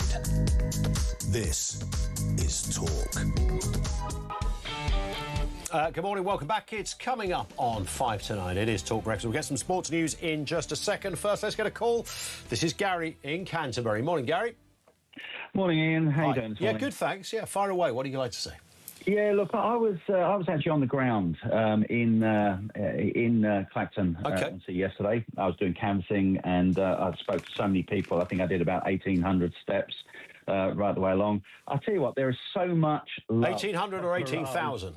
18,000, sorry. Yeah, I was going to say, that's not a lot. That's just in and out the Weatherspoons, 1,800, isn't it? Well, when it was like 30-plus degrees, it was very, very warm. Very true. I spoke to so many people, and I've got to say, the kind of things that I was getting from people I was talking to is like, not sure who this Bing guy is, and what is he thinking. And the other thing was, I voted for the bin guy because I thought it'd be funny to see a guy wearing a bin in Parliament.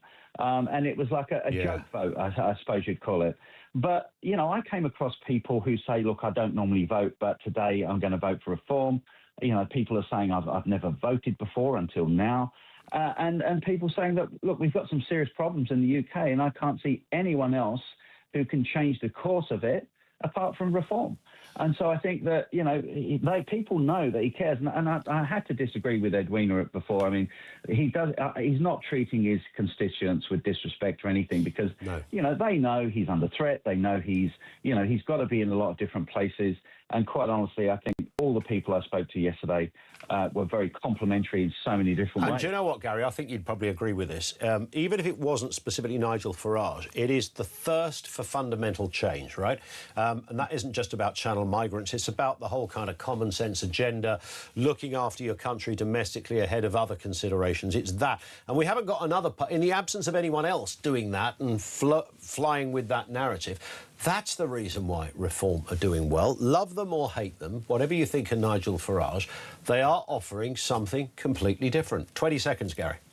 Well, this is all about change. And when you spoke about the establishment earlier, for me, this is a group of people who are really in the old, archaic traditions. They're in the old ways, and they don't like change. Reform is all about change, and this is why we need to move forward. And I'm a candidate. I'm going through the candidate process for Canterbury, and I've got to say, I've never had political aspirations, but until now. You're taking on Rosie Duffield. Oh, look, I don't know about the burn and bounce, but as far as I'm concerned, he's going to do a Barnes Wallis, and it's all going to come crashing in when they find out about it. Barnes Wallis, love it. Listen, Gary, thank you. Good luck. Have a great weekend as well. Gary in Canterbury. Just gone 5 to 9. Let's get some sports news. 90 minutes in 90 seconds. From The Sun. Lloyd Canfield joins us, Chelsea FC reporter with The Sun. Morning to you, Lloyd. Fernandes not off the news agenda. What is going on? Can we definitively reveal right now, between us two chatting, exactly what is happening? Yeah, so Chelsea are currently waiting for a bid of £120 million to sell Enzo Fernandes. At the moment, there has been no bid whatsoever. They've set a deadline of 5 p.m. today to receive that bid. And as far as Chelsea are concerned, if they don't get it, they're more than happy to keep him, and there'll be no further discussions until next summer.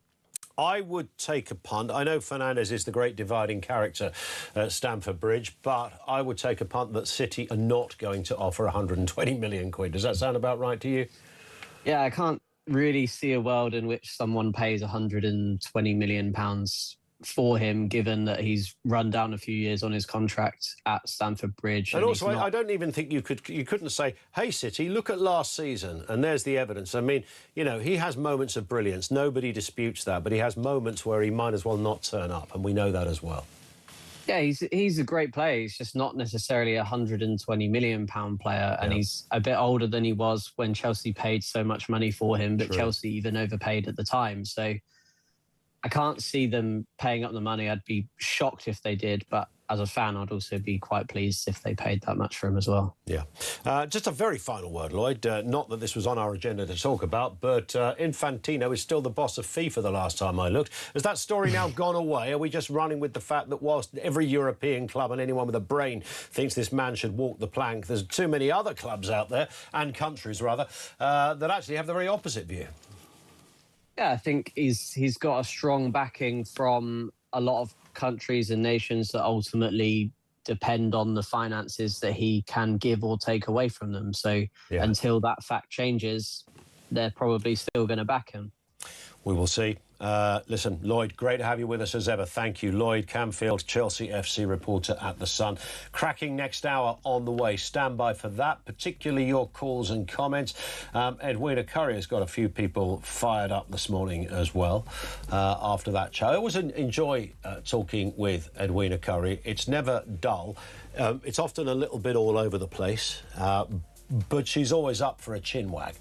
And she says what she thinks, but she has certainly divided the room this morning. We'll bring you some Currie-based comments in the next section as well. If you want to leave a voice note, 0344 499 1000, and you can message on 87222. You're listening to Collins in for Kyle. It's the final day.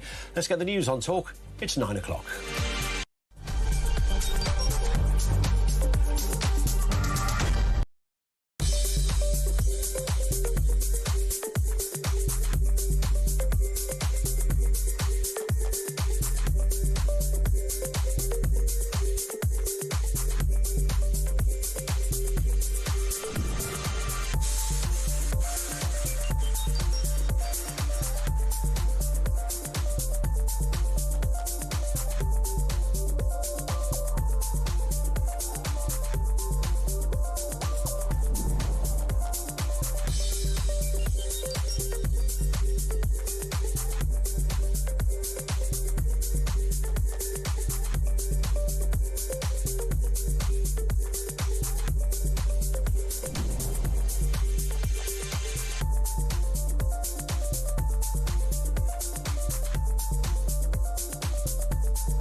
Across the UK, on DAB+, on YouTube, on your mobile, and on your side. This is Talk.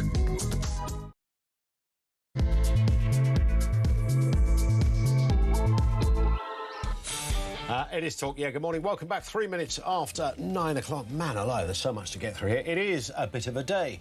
Whereas normally it would be silly season, you know, it's the summer, the stories aren't that generous around about this time of year. It's also a Friday, so you'd ordinarily have a double bubble of vacuous doom on your hands when it comes to what are we going to talk about. However, Thank you, Clacton, because you've provided us with more material than we could have ever imagined from a whole variety of angles on this. For those who've only just woken up, firstly, where have you been? But secondly, Nigel Farage won convincingly the Clacton by-election. We're aware of the history behind it and what happened. But he didn't attend the count. He didn't attend the results, which ordinarily a candidate would. Reform cited security considerations behind this, but he did speak overnight about his inevitable victory. Let's have a listen. I called this by-election because I wanted the people of Clacton, the voters of this constituency, to be my judge, not the mainstream media in Britain and the political establishment who paint us out to be criminals and bad people every day. So I asked the voters of Clacton to be my jury. And the verdict has now come in. You haven't heard it yet.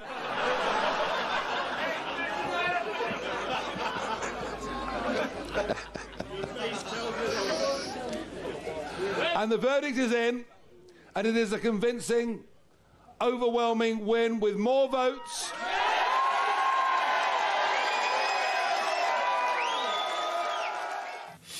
Well, that's what he said pre the official results coming through. He then said that he will not be attending the count.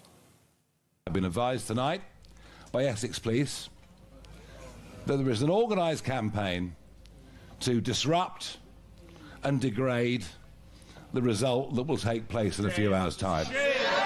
And once again, it shows you the sheer intolerance, the sheer loss of fundamental democratic principles that those that went before us fought in world wars to fight for and preserve.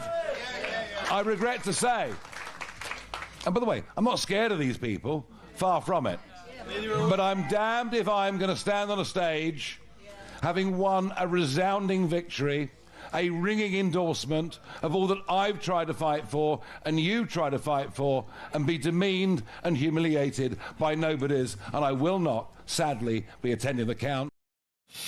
He will not be attending the count, but let's have a reminder what happened when the count did, or the results did, eventually arrive. The Count Bin Face, the Count Bin Face Party, 9,455. Farage Nigel, Reform UK, 22,239.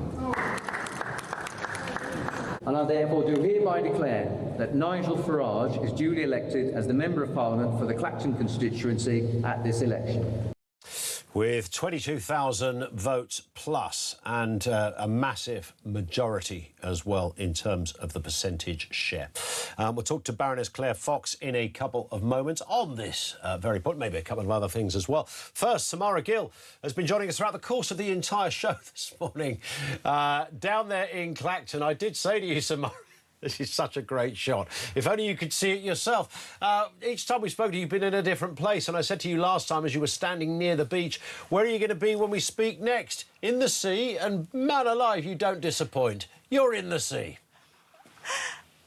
I take your orders very seriously, Ian, OK? You are the breakfast host. You are the chairman right now of Talk. And I will, you know, if so be it, I have to get into the sea, I will do it. But it's lovely. It's very refreshing down here in Clacton. Of course, a new dawn. Farage has been re-elected as the MP. It's really interesting in your intro that you touched on kind of, I'm going to try and wade out now, or wade in, back into the shore, but it's interesting you touched on the fact that he didn't show up to the count. I have to say, I've just spoken to a local lady who is absolutely infuriated by the fact that he didn't show up. She said that she lives near that leisure centre, and for 2 days they were basically, the police and all his security were trying to have a look about where he will go. They would, basically making that area completely safe, and it took a lot of resources and a lot of time, and a lot of the local residents were kind of pulled into it.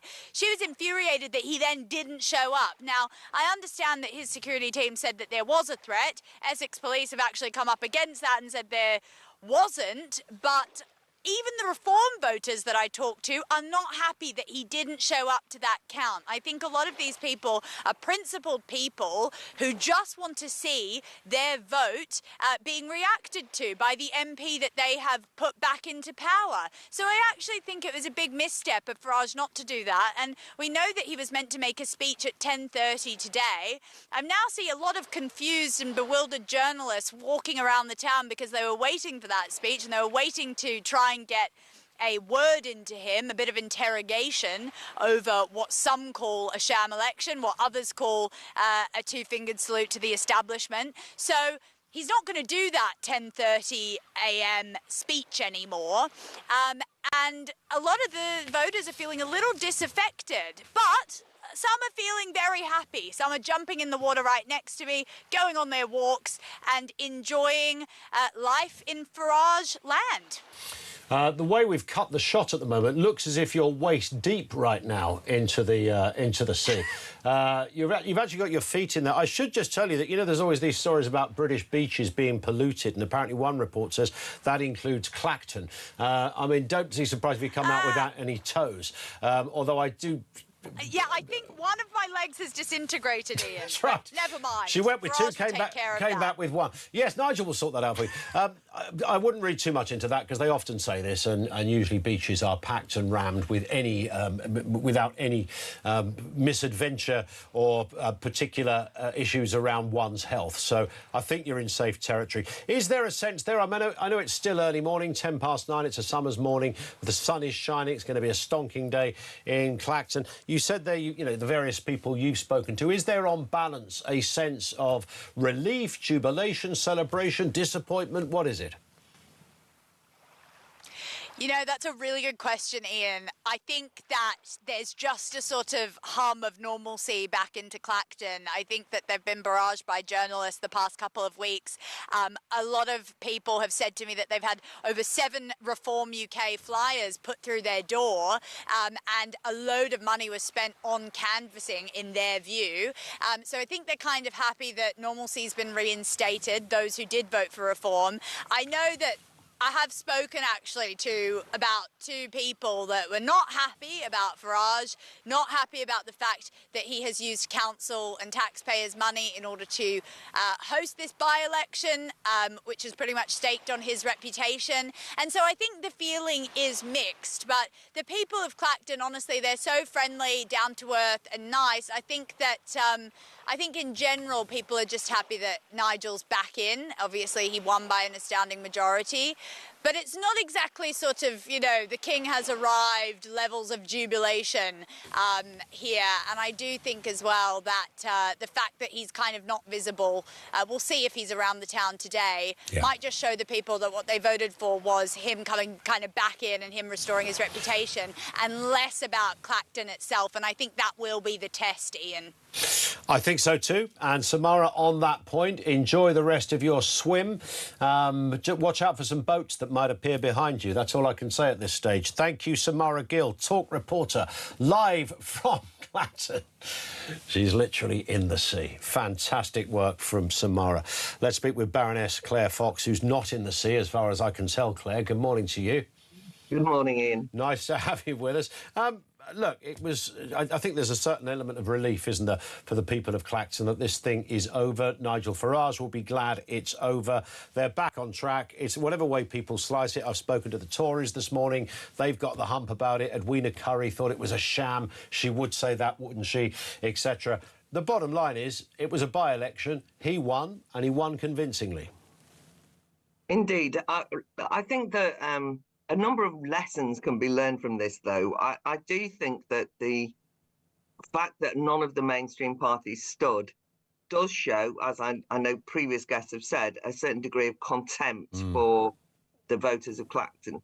And, imagine a situation where we keep telling people how important democracy is, But when you get the opportunity to test yourself, to hold Nigel Farage and Reform to account, because if you stand against him, then you're involved in a debate with him in front of the electorate, that they kind of decided that the way to deal with Reform was to isolate him. And I think even more despicable was the way that we had actually some of those parties and, in fact, swathes of the media backing Binface. I thought this was such a joke, right? Yeah. Oh, what we can do is we can make a mockery of Reform. We can humiliate Nigel Farage, all of these things by basically saying vote for Binface. Isn't it a hoot? There was a very weird situation yesterday where one of the major newspapers in this country, the Telegraph of all people, invited on William Clouston from the SDP, at least a serious candidate standing, had him on for 2 minutes, and then had Count Binface on for 15 minutes. Wow. Doing an interview. I mean, you just the world has gone bonkers. I completely agree with you, Claire. Although we obviously had some fun, and it lends itself to a bit of satire, and the fact that it was a bin on his face rather than anything else, again, yielded some humorous comments and commentary. I get that. Ultimately, however, I hated it. I really did. I hated the idea that this is what we'd reduced a serious by-election to. Exactly. I mean, that's the point I'm making, that, I can't blame Reform for this. I think I understood the instinct of Nigel Farage saying he wanted the main people to judge him on his conduct to be the electorate. I think that's a fine democratic spirit. Yeah. By the way, that doesn't mean that he won't have to be answerable to a standards committee. But I think the fact that he made clear this notion that actually ultimately who runs Britain are the voters, who's in charge of MPs, it's the voters rather than committees in Parliament. I think that was a fair point. I do think there was some jeopardy when all of the parties decided not to stand. And the point I'm making, which is a broader one, I suppose, is that the way that the mainstream seem to want to deal with Reform is to delegitimize them, to treat them with total disdain, to try and turn Reform into a joke party. Now, listen, there's all sorts of criticisms that one can have about Reform. There's all sorts of criticisms that one can have of Nigel Farage. That's all legitimate and should be, in a democracy, part of the discussion. But I think you made an interesting point earlier, Ian, when you said what Reform represents is the spirit of people desperately wanting change. Correct. Genuine upheaval of the status quo. Yep. Feel constantly that they're ignored, that they're sidelined, that the major issues of the day are brushed under the carpet, that even jolly Andy Burnham and his national tour, that there's something about his rather glib attitude to politics that people aren't buying as yet. I mean, we'll see more broadly. But anyway, what Reform represents is that spirit. They might not be the perfect embodiment of a kind of popular desperation for things to change. The social contract in this country has completely collapsed. People do not believe the state have got their back, that they will protect them in terms of crime. Yep. They don't believe the prison crisis is being dealt with properly, and of course migration and the endless lack of control of the borders, and so on and so forth. So what Reform represents for voters is a vehicle through which they can express that dissatisfaction. And therefore, when the mainstream parties try and treat Reform as though they're the kind of dirty, kind of beneath contempt, deplorable gammon types, right, and disgusting and not worth engaging with and corrupt and so on and so forth, what they're doing is they're slapping the faces of the voters' aspirations. That's the problem. I would like to think that even a good Labour politician and a good Tory politician, if you got them quietly over a couple of beers and a crafty smoke, they would say, actually, yeah, we do need change, because I think the status quo, the groupthink that snakes its way around our political system and our civil service is I mean, it's out of control. It's obscene and laughable in equal measure, perhaps, but it's that, isn't it? It's that, oh, this is how we've all done it. Immigration is the greatest example, Claire. I was watching that one of the Brexit documentaries. There's been a few, obviously, because of the 10 years on. When Boris Johnson was asked to engage in the campaign that he fronted, and the issue of immigration came up, he discombobulated. He didn't have an opinion on it. He didn't care about immigration. It was not on his radar. David Cameron didn't care about immigration. Wasn't on his radar. Theresa May didn't care about immigration. We've had this success, and Labour, of course, it speaks for itself. They've never cared about immigration. So you have this group thing, and they've completely lost the plot and not just misread the room, but, I mean, completely misread it in a criminal sense of the word. How many examples do they have to see before these two parties, two major parties, one the most successful in Western democracy in history, the Tories? But what does it take for them to see it? I mean, they're playing a bit of catchy up now, but it's curious that they seem to be... Their attack on Nigel Farage, the underpinning attack is that they're not a genuine party and they're a bit of a joke. Yeah, I think the point is you're right that they're doing a little bit of playing to catch up, and I think we saw that Shabana Mahmood has made, as the Home Secretary, has made some, the right noises in relation to slightly tightening up the illegal migration and so on, and the number of deportations has gone up, those kind of things. But you don't, and then we know that to be fair, the Conservative Party have said that we're going to have to leave the European Court of Human Rights and so on and so forth. So I appreciate that the noises are being made, but let me just point out to you that catching up has happened because the public, the voters, the electorate have made their position so clear via reform. I mean, that's why they've had to catch up. So in some ways, what they did was they ignored this situation, and you don't really feel that they've got under the skin of what people's concerns are. And the concerns are security. The concerns are just the sheer frustration of having voted endlessly that control of our borders. I mean, you can't be a nation state if you don't control your own borders, if you don't know who's in your country, if you can't remove people from the country. That is not a nation state. So when we talk about national sovereignty, voting for more control, that's what people anticipated would happen. And everyone went along with it, but they were very snippy. And they thought that this actually belied a racist, xenophobic attitude. And absolutely. As a consequence, they've basically done a little bit of superficial, shallow tinkering to keep the voters shut up. Yeah. But they're not serious, and that's why people are acting the way they are. And that's all I'm saying is it's not about reform the party, it's about the voters and what they want. Absolutely right. Everything from, 80,000 people appearing on your shores in 2 years to police knocking on your door for something you wrote on Facebook. It's all of that shift in kind of insanity that people want to move. Bit of breaking news, Claire, since we've been speaking. The investigation into Nigel Farage's donations has now been reopened, because when he stood down, of course, the investigation was paused as per the allegations currently under investigation by the Parliamentary Standards Commissioner. This pause has now been undone, according to the Commons website. So that will go ahead for reasons I can't fathom. It's going to probably take months. I reckon it could be done in half an hour.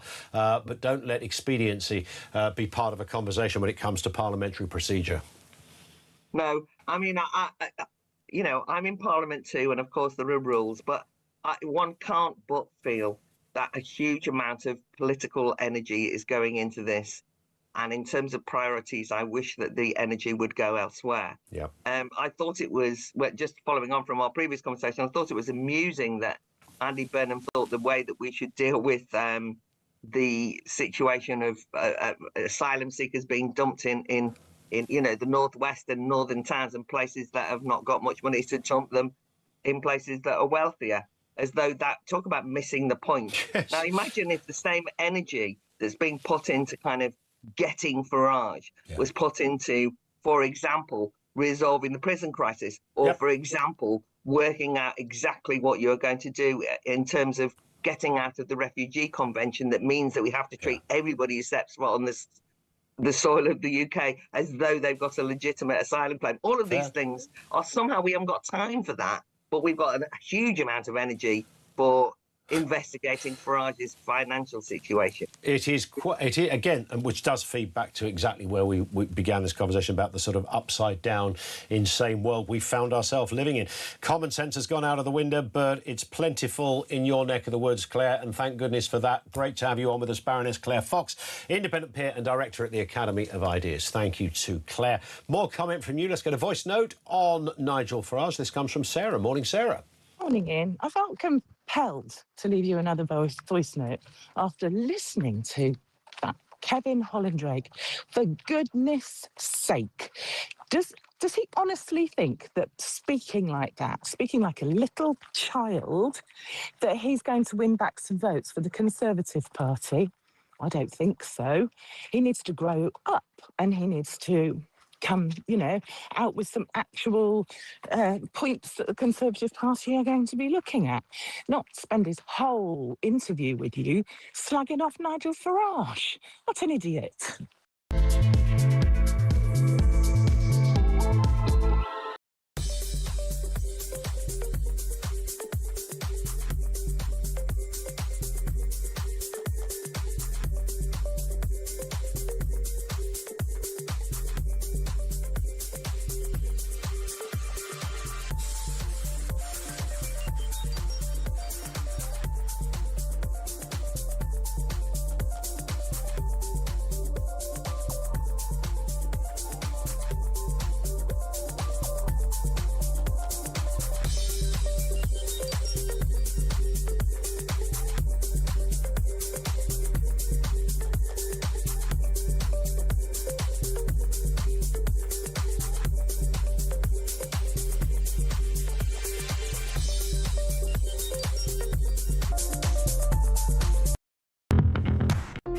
Is facing its gravest test in decades, and the royalty from Talk is your front row seat.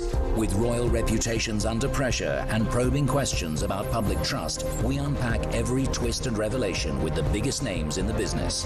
From the throne room at Buckingham Palace to a mansion in Montecito, we follow every royal ripple.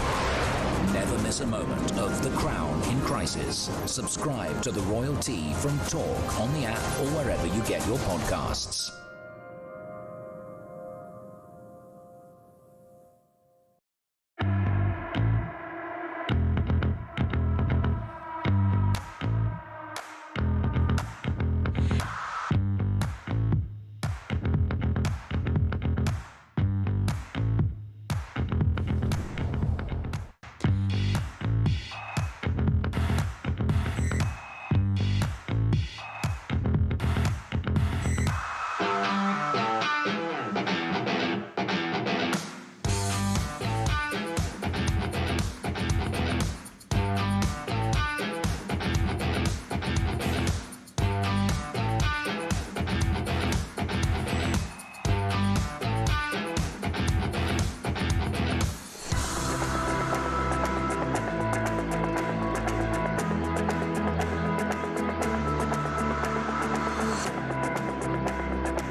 Across the UK, on DAB+, on YouTube, on your mobile, and on your side.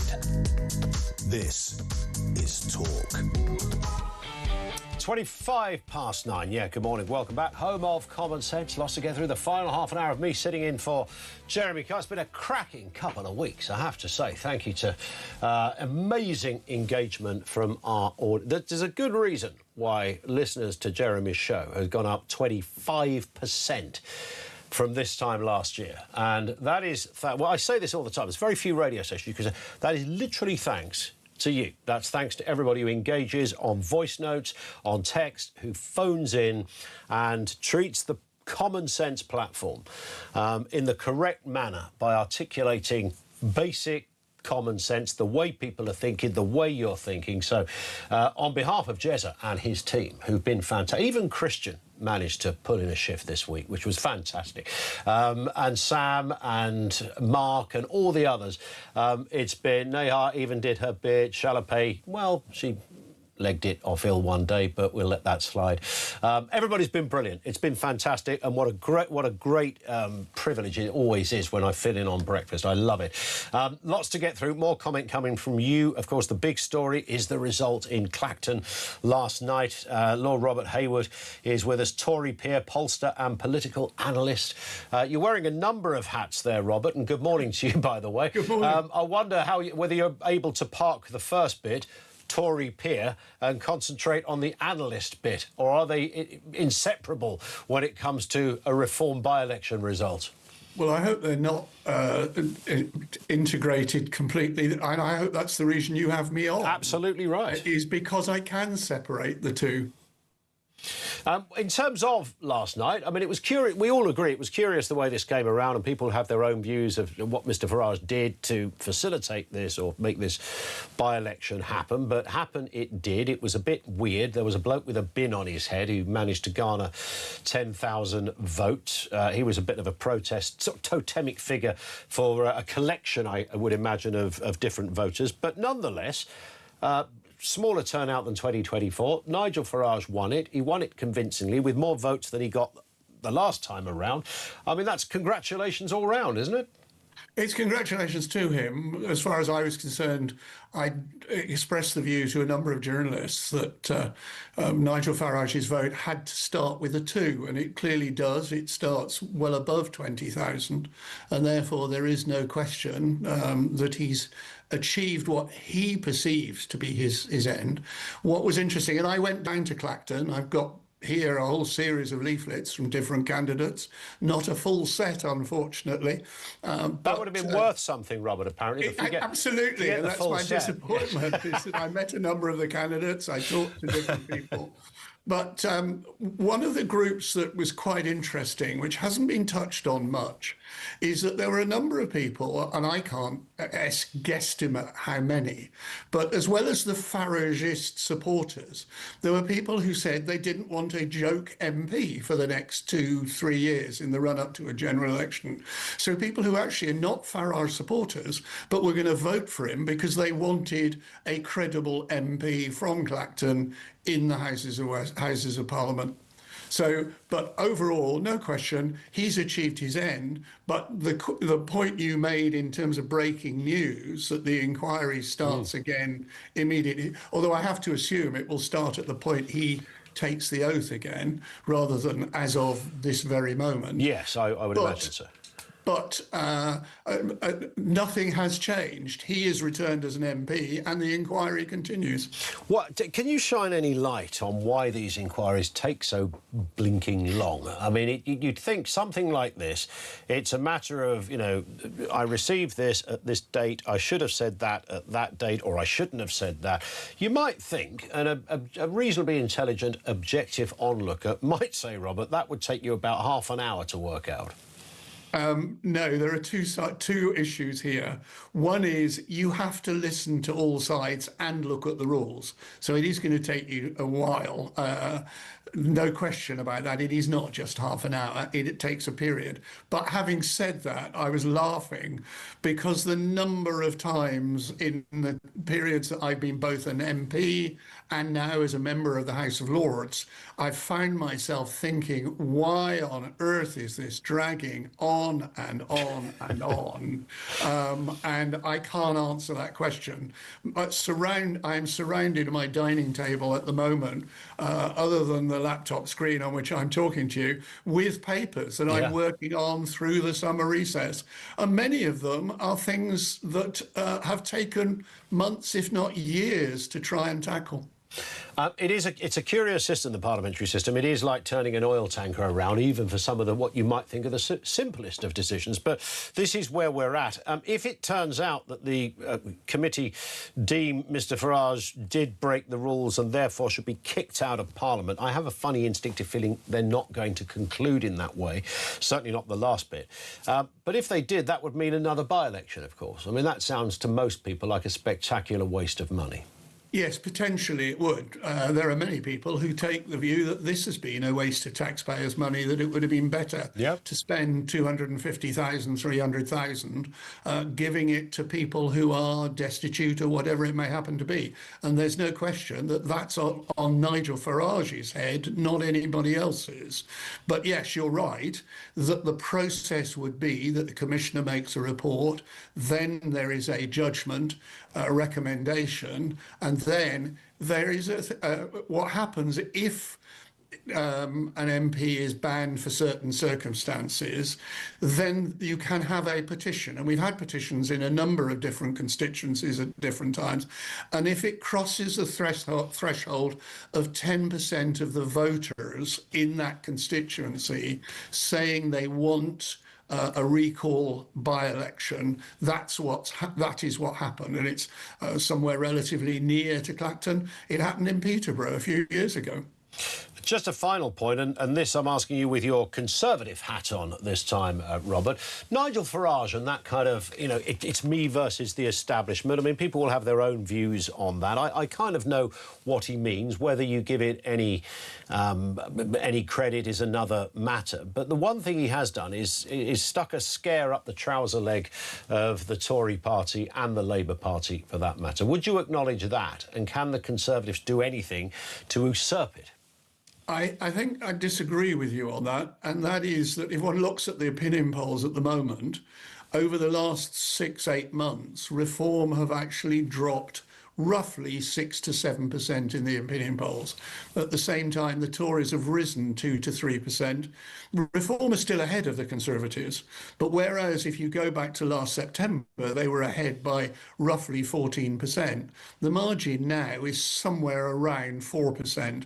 So no, this by-election has not stopped the fall in support for both Nigel Farage and the Reform Party. We will judge whether it has had that effect in 2, 3, 4 weeks' time when this filters into the public mind. We will see. Meantime, great to have you on with us, Robert. Have a lovely weekend. The sun is shining. Thank you to you, Lord Robert Hayward, Tory peer pollster and political analyst. Let's get some calls and comments from you. Steve's in Leeds. What have you got for us, Steve? Morning. Good morning, Ian. How are you? I'm good, thanks. Fire away. Right, just a quick one on this Nigel Farage thing. Yeah. The Parliamentary Standards Committee are investigating not Nigel Farage, but the MP for Clacton, right? Because it's not the person, it's the position. When the MP for Clacton resigned, that parliamentary inquiry no longer applies to the current MP, because if Lord Binface had been voted in, they couldn't say, well, it's the old, it still applies. So the fact that Nigel Farage has resigned should have killed that inquiry, because he's now a newly elected MP, albeit for the same constituency, but he can't be held accountable for the actions of the previous MP, whoever that was. So I don't understand why they say, well, this inquiry is still ongoing. Well, no, because Nigel Farage is now a new MP. He will have had to declare as a new MP his interest prior to being an MP, And if some would say it's clutching at straws, Steve. Well, it's not, is it? If that is the law, then there won't be an inquiry. Well, it's not the law. It's workers' rights, isn't it? If I lose my job, if my company investigates me and I resign, and then 3 months later the company take me back on, they can't legally say, oh, but by the way, there's this old case from when you resigned. It doesn't work, does it? Once he's resigned, he's resigned. He basically said, fine, there's an inquiry about me. It may find me guilty, it may not. I'm walking away. If he did never come back to Parliament... Yeah, I hear what you're saying. on one level, it does sort of make sense that he's gone back, the people have voted him in. That was a previous... They were arguing that previously he should have declared something for a previous time in Parliament. I mean, if he'd come back 20 years later, you'd think, well, they probably wouldn't be investigating something that happened 20 years ago. The fact that it was 20 weeks, or even less than that, should make no difference. I can only imagine, and I don't think this is like the establishment stitching him up, but I can't imagine that even by the, quote, establishment standards, they would get away with a fake committee investigation if they weren't entitled to do it. Well, I mean, all I'm saying is Nigel Farage may end up taking it to court and going, well, you can't investigate me. I'm a new MP. I've done nothing wrong. And in a legal sense, we did hear sort of off the record that Reform perhaps were hoping something like that, but they never fully investigated whether that would be the case, and perhaps they were rather hoping that what you've just said would have been the case. But turns out, because the Commons website now says that the pause in this investigation has now been undone, so presumably from the moment he's sworn in, that investigation returns. We will watch. It's an interesting take, Steve. I'm really glad you made it, because I hadn't even considered that angle of it, but I'm sure there'll be those that are agitating for it, and perhaps the lawyers for reform are looking at it as well. Steve, thank you, in Leeds. Let's get a voice note on the Farage investigation. This comes from Shirley. Morning, Shirley. We all know what the outcome of the investigation into Nigel Farage is going to be. It's going to be a fact guilty because of who's on the panel. They all hate him, they're all terrified of him, and they know that they can't beat him in a general election. There will be huge unrest in this country if they go down that road, because this is not just about getting at Nigel Farage, it's about getting at his millions of voters, and we're all going to take that very personally. So they'd better watch out.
Across the UK, on DAB+, on YouTube, on your mobile, and on your side.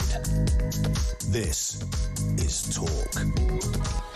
22:10 on the home of common sense.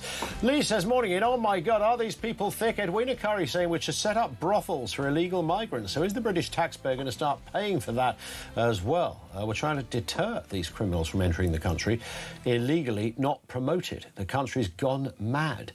We've had a lot of comment on the Edwina Currie chat. She did, I noticed, this was an interview she initially gave on Times Radio yesterday, and she was sort of slightly rowing back on it while not completely dismissing it. I suggested that she was really no better than Vodafone, who are giving out SIM cards, but in this case, giving out sex. If that is somebody's grand idea of trying to stop immigration, it's no wonder the Tory party are knackered. Let's talk to Isabel Oakeshott, Talk's international editor. Not specifically on brothels, Isabel, but good morning to you. Bit early for that, isn't it? Just a little bit, yes.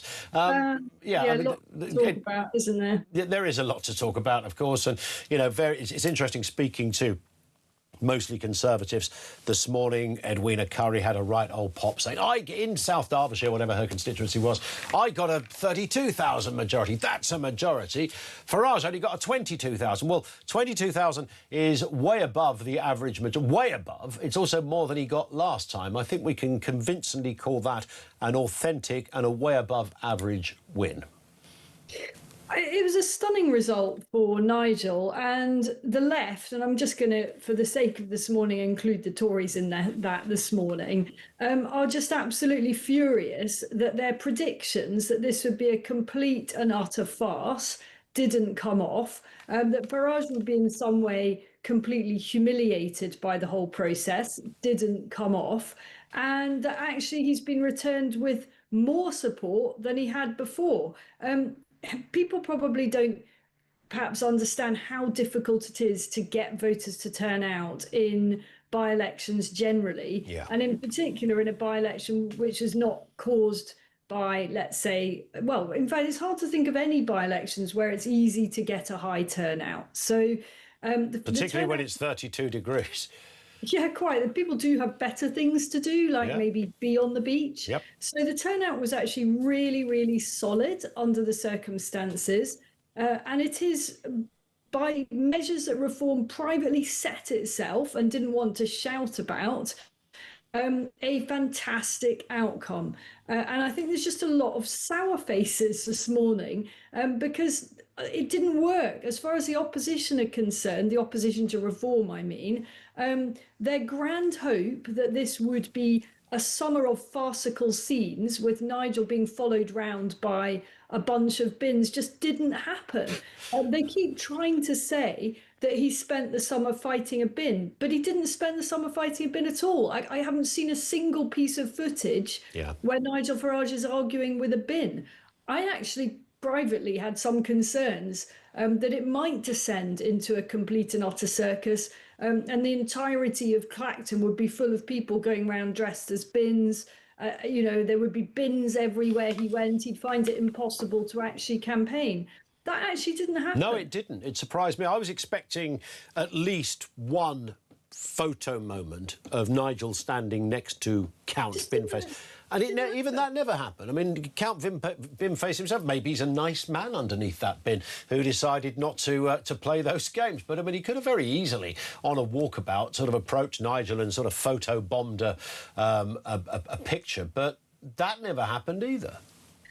And, you know, in the old days, you'd have had tabloid reporters dressed as bins. You know, what's happened to the Mirror? They used to send a chicken around. They did, yeah. What's happened to them? Why didn't they send someone dressed as a bin to follow Nigel, to hound him every which way? I'm very glad, of course, that they didn't. But it's a sign of the diminishing resources and creativity of tabloid newspapers, with the exception of our own finest Sun. Indeed. That this didn't happen. I think because for the Mirror to do that, they'd need a political department, and they don't have one. So, well, exactly that. So, bottom line is, Nigel has created a reset today. I, like many of our other listeners and viewers, was really rather wound up by Edwina Currie and also by Kevin Hollinrake this morning, saying that this stunt hasn't paid off because Nigel was trying to escape scrutiny of the £5 million. I can tell you, because I'm pretty well connected on these things, there was never a thought when the plan for this by-election was conceived. Nobody thought it meant that it would end the inquiry into the £5 million gift. No one thought that it would somehow then go away forever. Yeah. That was never part of the strategy. The strategy was let the voters decide, the people that sent him to Westminster in the first place. Let's see how much they care about the £5 million. And I think now he has his answer. And we all knew that this inquiry would carry on. And, you know, I think it's certainly legitimate to ask for people to want to understand, is that money okay? That's legitimate. I don't think it's legitimate for an inquiry to take months and months and months, or even a year. That's ridiculous. But however long it takes, nobody at the top of Reform thought that this by-election was just going to make that vanish. What they wanted to do was have a reset and remind people, his critics, of his mandate, which is now increased. It has increased. So they've announced on the Commons website today that this investigation, which was paused, will now be unpaused. One assumes that once Nigel is sworn in, then that will continue. These things take a long... We were talking to Claire Fox about and our previous guest as well, Robert, about the length of time these things seem to take in the parliamentary system, regardless of what it is they're trying to do. I mean, this was absolutely... ridiculous in terms of predictions, 3, 4, 5, 6 months. Why or how does it even take that long to establish whether a rule was broken? I don't know, but there are much worse examples of that. You know, cases of people, without going into the personal details, being investigated for failing to declare something tiny at the beginning of a marginal debate in Westminster Hall. In which multiple other people that spoke at that debate didn't declare anything either. You know, either that they should have, in which case that takes about 5 minutes to ascertain, and then the record can be corrected, or they didn't need to declare it. How could it possibly take more than, I don't know, 5 minutes to come? I've been, you know, slightly more ambitious with half an hour, but I mean, it just seems curious to me that these things can take that long. Is it political? Because, of course, that's sort of part of this as well, isn't it? That many people getting in touch this morning saying there's no way Nigel can get a fair hearing because all of these people are up against him, and they're like a bunch of crooked judges if it was in a courtroom. They are, they're going to surmise and debate and conclude based on politics rather than facts? I don't know. I mean, I think... I'd like to think not, by the way. If I'm trying to be, you know, as dispassionate about this and impartial about it as I can be, you know, a £5 million gift is a jaw dropper. I mean, it just is, for anyone, whatever the circumstances. So it is totally fair to ask questions about that. Nigel will provide all the information that is asked of him. And then you'd like to hope that the outcome was not a political outcome. I mean, as I understand the process, the Standards Commissioner decides whether rules have been breached or not. And then there is a committee which is politically weighted, which then decides what the sanction is. Now, if that committee puts in place a sanction that leads to another by-election, I don't think it's Nigel Farage that will end up looking ridiculous on that front. And there have been an awful lot of people today coming on shows, not just our own, moaning about the cost of the by-election to the taxpayer. Reform actually offered to pay for the by-election. And the powers that be said, no, you can't do that because that's a conflict of interest. So people can't have it always. You know, Nigel Farage offered to pay for this process. So don't now complain about it. And by the way, was everybody complaining about the Makerfield, the cost of the Makerfield by-election, which was also completely unnecessary? That is the biggest by-election story of our lifetimes, I believe. I don't think anything will be more significant than that because of why it happened and how it happened. I mean, I think that is, you know, if you were a student of politics and you had to write 500 words on a by-election that is that has a sort of unconventional backdrop to it, it would be Makerfield, not Clacton, I would suggest. In terms of that select committee, the Standards Committee, and their ruling on this, as you rightly say, I mean, in a way, it could well be a win-win, couldn't it, for Nigel? Because it may be that, you know, if they say there's nothing to see here and what he's told them is actually fair, then it's all done and dusted. If they do go the whole hog and the committee decide there's got to be another by-election, all that's going to do is show Nigel Farage winning 3 times in a constituency within less than 3 years. So that would be a terrible look for the so-called establishment. So they've got to be really careful what they do here, because even those that might want to kick him out would have to think twice about that. Yeah, I mean, a third by-election is not going to come up with any different result. You know, people, I think Reform might struggle to get another really high turnout because people would rightly say this has just got completely ridiculous. True.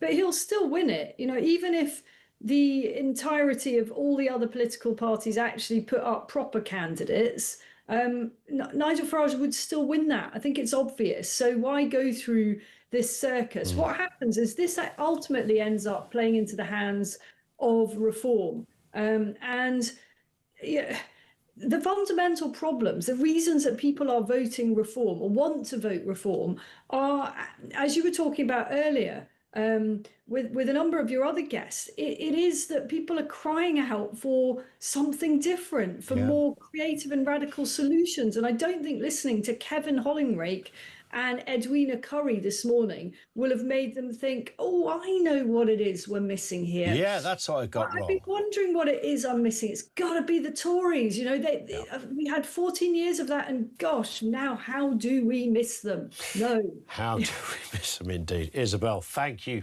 as ever.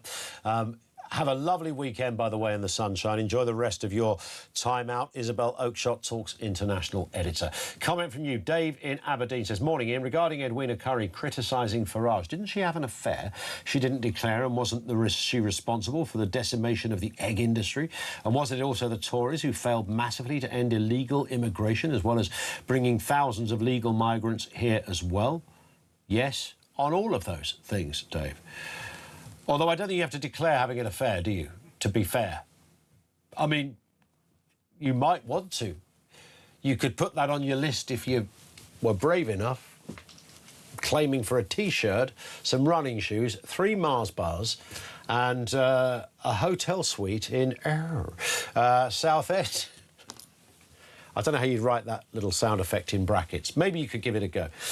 It's going to be interesting, and Isabel was quite right on that very last comment. If you listen to Kevin Hollinrake, remember, it's not specifically about... For some people, it's only about Farage, and people, you know, personality politics does count tremendously. Farage is a one-man walking political campaigning machine. He only has to open his mouth, people listen. He is mesmeric in the way he delivers. Doesn't matter whether you hate the bones of the man. He can do all of that blindfold in his sleep, all right? So that box is ticked. The wider question is this desire we have for a kind of common sense... It's not, I don't want to say back to basics, because that was John Major's thing, wasn't it? But it is just a sense of normality, a big reset, not a little reset, a big reset on the big issues, whether it's about immigration, whether it is about non-crime hate incidents, whether it's about the old Bill knocking on your door because you insulted somebody on your Facebook page. I'm not talking about people who write stuff that literally breaks the law or libels somebody, different kettle of fish. It's that. Those things crystallise it, for me, at least. And when you look at the Conservatives, do you look at them and go, they're going to completely change the terms of engagement between politicians, Westminster and the electorate? You don't get that sense yet. Maybe they'll cross that line at some point. Labour, certainly not.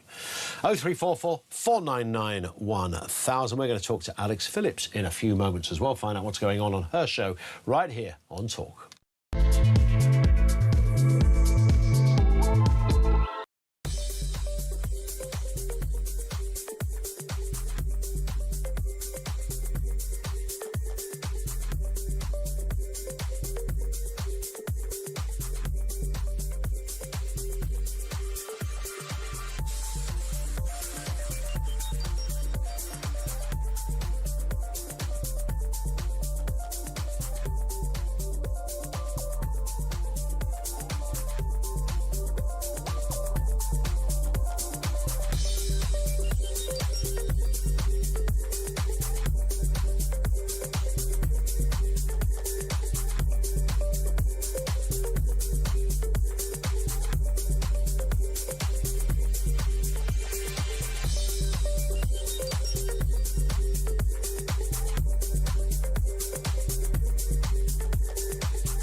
Sex spaces on biological sex, and therefore you cannot have people going into a women's space which is for women only, who is not a biological woman.